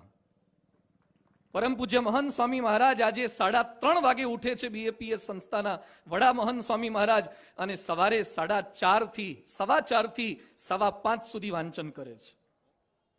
આવડી મોટી સંસ્થા રન કરતા હોવા છતાં તો સમયની પણ ફરિયાદ ન કરીએ, સાનુકૂળ કરી શકાય છે. કેટલાક કે મને ટેવ નથી, તો ક્યાં ટેવ હતી પીવાની? તો એ ઘણાને પડી ગઈ. ક્યાં ટેવ હતી ખાવાની? તો એ પડી ગઈ. મોબાઈલમાં ટચ સ્ક્રીનની ક્યાં ટેવ હતી? તો એ પડી ગઈ. ઘણી ટેવો જન્મથી નથી હોતી, અને પાડવાની હોય છે. પાડવી, સુટેવ પાડવી, વાંચનની સુટેવ પાડવી. અંગ્રેજ લેખક એલન વોટ્સ લખે છે, ધ બુક એને લખી છે, એમાં લખ્યું છે, અમેરિકાની પ્રત્યેક હોટલમાં તમે પેલું કબાટ ખોલો તો ગીતા, બાઇબલ મળે છે. ભારતની એકાદી હોટલમાં જઈને પ્રશ્ન પૂછી જો, ભગવદ્ ગીતા છે? લગભગ આ બધા જ અમેરિકા વિદેશ જઈ આવ્યા છે, દરેક હોટલની અંદર, મોટલની અંદર બાઇબલ આપણને મળે છે. આપણા ત્યાં ભગવદ્ ગીતા કેમ નહીં? જાપાનમાં પરણિત યુગલને પહેલી જ ભેટની અંદર પીલો બુક ભેટમાં આપવામાં આવે છે. પીલો બુક ભેટમાં આપે. અને આપણા ત્યાં કોકના લગ્ન થાય પ્રેશર કુકર આપે. હવે એને ભાઈ પ્રેશર તો બહુ થવાનું છે, તું રિલીઝ થાય એના માટે એક સીટી આપ.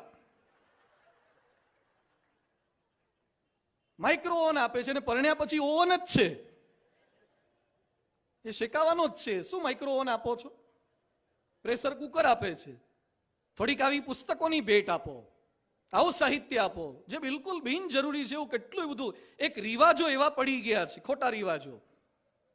શોપનહોવર, સ્ટેજ વાળા કે નીચે વાળા ઘણા જાણે, જર્મન તત્વચિંતક, રાણી વિક્ટોરિયાને મળવા માટે ગયા ઇંગ્લેન્ડમાં. અને વિક્ટોરિયા તો રાણી, કેટલા દેશો પર એનું શાસન હતું. એ વિક્ટોરિયાને બધા લોકો ભેટ સામગ્રી, કોઈ સોના, ચાંદી, જવેરાત, હીરા મોતી આપતા હતા. શોપનહોવર ભગવદ્ ગીતા લઈને ગયા, ઉપનિષદ લઈને ગયા. એને ઉપનિષદ આપ્યું વિક્ટોરિયાને. એટલે વિક્ટોરિયાએ ઉપનિષદ જોયું, પુસ્તક જોયું, સંસ્કૃત, ઇંગ્લિશ કંઈક જોયું, એટલે હસવા લાગ્યા કે આ બધું શું મને આપ્યું. એ સમયે જર્મન તત્વચિંતક ભારતીય સાહિત્યનો પક્ષ રાખતા શું બોલે છે કે રાણી સાહેબ, તમને અગાઉ જે લોકોએ ભેટ આપીને એ તો સ્થૂળ ભેટ છે, હીરા મોતી, એ તો એક પથરા છે, પણ મેં જે ભેટ આપી છે તમારું જીવન અમૂલ્ય બનાવી દેશે. બહારનો માણસ આપણા સાહિત્યની પ્રશંસા આટલી કરી શકે તો આપણે શા માટે નહીં થોડોક રિવાજ પાડીએ.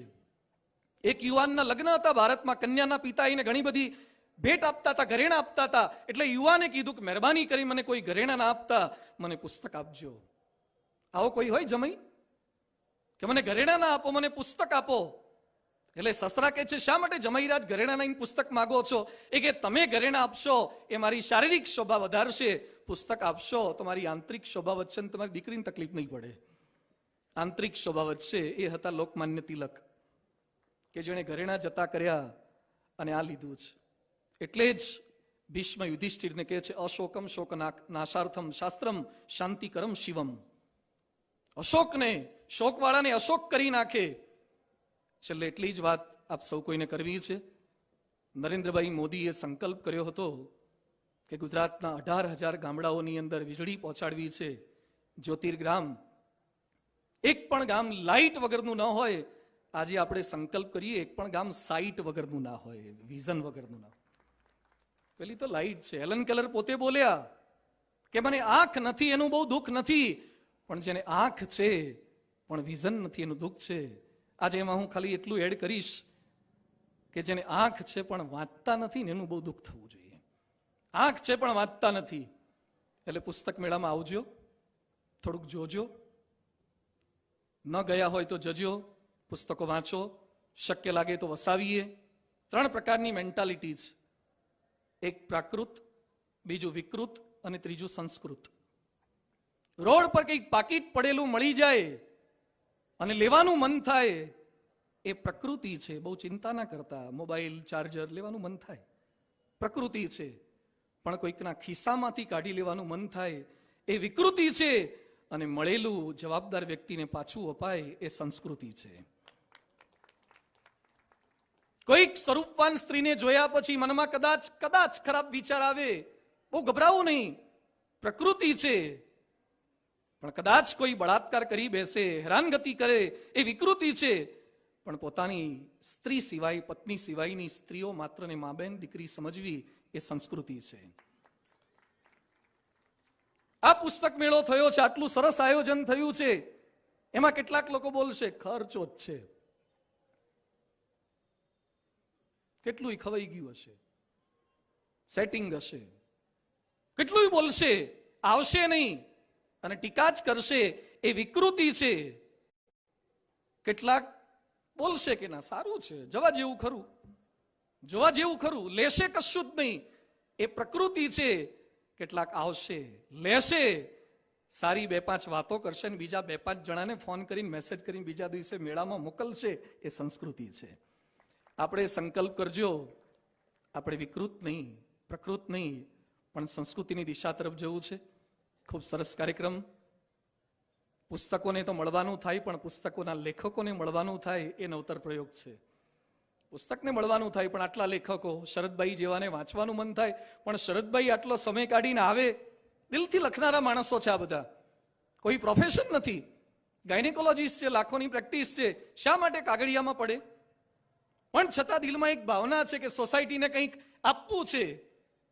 આજે એક સાધુ તરીકે પણ, બીએપીએસ સંસ્થાના એક સંત તરીકે પણ આપ સૌ કોઈને અપીલ છે, આપણી પાસે ભવ્ય ખજાનો છે, વસાવીએ, વાંચીએ, કંઈક અમલમાં મૂકીએ. દુનિયાનું કોઈ એવું તાળું નથી જેની ચાવી ન હોય, દુનિયાની કોઈ એવી સમસ્યા નથી જેનું સમાધાન ના હોય. છે જ સમાધાન. પ્રશ્ન આવશે, સમાધાન મળશે. છેલ્લો એક પ્રસંગ કહીને મારી વાતને પૂર્ણ કરીશ. લગભગ થોડાક વર્ષ પૂર્વે હું બોરસદ બાજુ ચરોતરમાં પારાયણ માટે જતો હતો.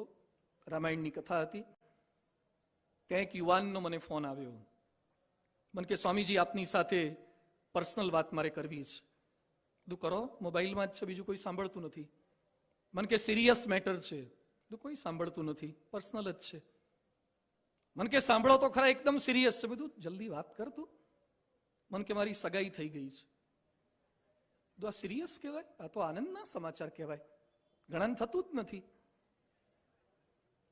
બધું મારે શું કરવાનું? મને કે સાંભળો, 15 દિવસ પછી મારા મેરેજ છે. બધું આ તો વધારે સારા સમાચાર કહેવાય, કારણ કે ઘણા સગાઈથી પૂર્ણ વિરામ મુકાઈ જાય છે, ઘણા લગ્ન સુધી અડતું નથી.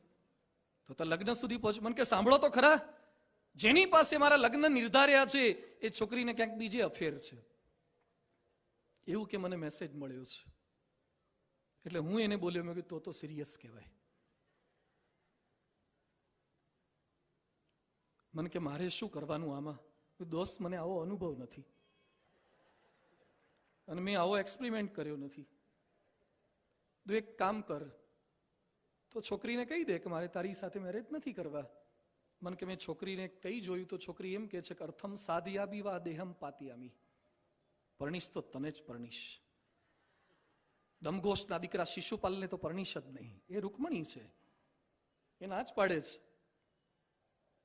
નહીં તો કે આત્મહત્યા કરીશ ને તને જેલના સળિયા ગણાવીશ. તું હવે શું કરવાનું?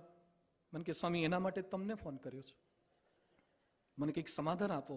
એક કામ કર, દીકરીના બાપને કે આ ડિફેક્ટિવ પીસ છે. મને કે સ્વામી, દીકરીના બાપ તો બહુ જ ભારે માથાના છે, વિલન જેવા છે, મારી નાખશે મને, નહીં સ્વીકારે વાત. તો હવે શું કરવાનું? દીકરી ના માને, દીકરીના બાપ ન માને. મને કે સ્વામી, જલ્દી સમાધાન આપો. તારા પપ્પા તો સારા છે ને, એને કહી દે કે પપ્પા આવી તકલીફ થઈ છે. મને કે મારા પપ્પા વધારે પડતા સારા છે, એણે આજ સુધી આવા આઘાતજનક સમાચાર સાંભળ્યા જ નથી, એટલે એનું હાર્ટ ફેલ થઈ જશે. ન દીકરીને કહેવાય, ન દીકરીના બાપને કહેવાય, ન દીકરાના બાપને કહેવાય. શું કરવાનું? મને કે સ્વામી, જલ્દી સોલ્યુશન આપો, નહીં તો હું આત્મહત્યા કરીશ. હું તો કથા કરવા જતો હતો, લેવા દેવા વગરનો મને જ ધંધે લગાડ્યો. 2 મિનિટ તો મને એમ થઈ ગયું કે આ સોલ્યુશન નહીં આપું તો મારે જ કંઈ નહીં કરવું પડે ને.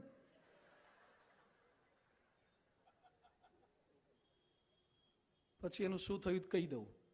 એકવાર મારા કથામાં આટલો જ પ્રસંગ કહેવાય ને પછી હું બીજી વાતે ચડી ગયો. તો એક ભાઈ મને રેસકોર્સની બહાર મળવા આવ્યા. મને કે પેલા બેનું સહયું તો શું? આપણને પેલા બેમાં જ બહુ રસ હોય છે આપણા બે કરતા. એ પેલા બે પૂનામાં રહે છે, શાંતિથી રહે છે. એને જે મેસેજ મળ્યો તો એ ખોટો મેસેજ હતો. સંતોના સંગમાં આવ્યો, સત્શાસ્ત્રોના સંગમાં આવ્યો. વડાપ્રધાનની પેન્સિલને પણ પાછળ રબર હોય છે, એનાથી પણ ભૂલ થઈ શકે. શા માટે માફ નથી કરી શકતા? શા માટે પોઝિટિવ અભિગમ નથી રાખી શકતા?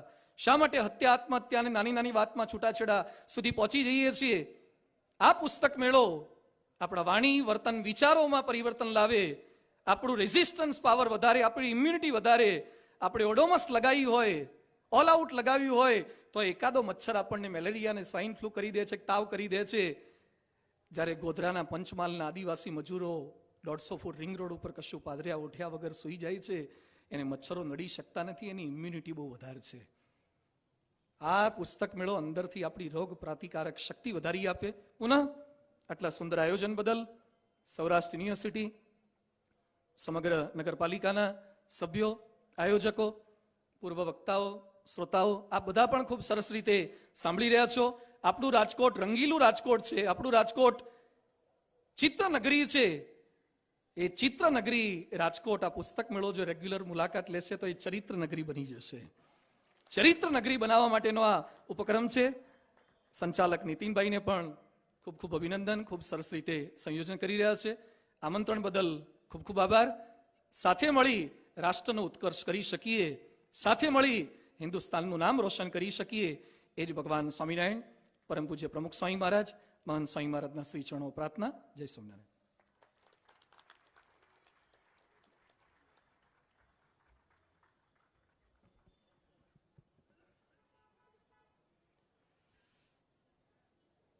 એક ધન્યતાની અને કૃતાર્થતાની લાગણી આપણે સૌ અનુભવીએ છીએ. પૂજ્ય અપૂર્વ મુનિ સ્વામીજીએ પુસ્તકનું મહિમાગાન કર્યું, પુસ્તક મેળાનો જે મહિમા છે એ પણ કરી આપ્યો, અને પુસ્તક દ્વારા આપણા જીવનમાં કેવી તો પ્રેરણા મળે છે, કેવું તો પરિવર્તન આવે છે, અને કેવા આપણે પડકારો ઝીલી શકીએ છીએ, એની સુંદર અને એટલી જ રસાળ શૈલીમાં વાત કરી. આપણે સ્વામીજીના ચરણોમાં વંદન કરીએ અને આભાર પણ માનીએ.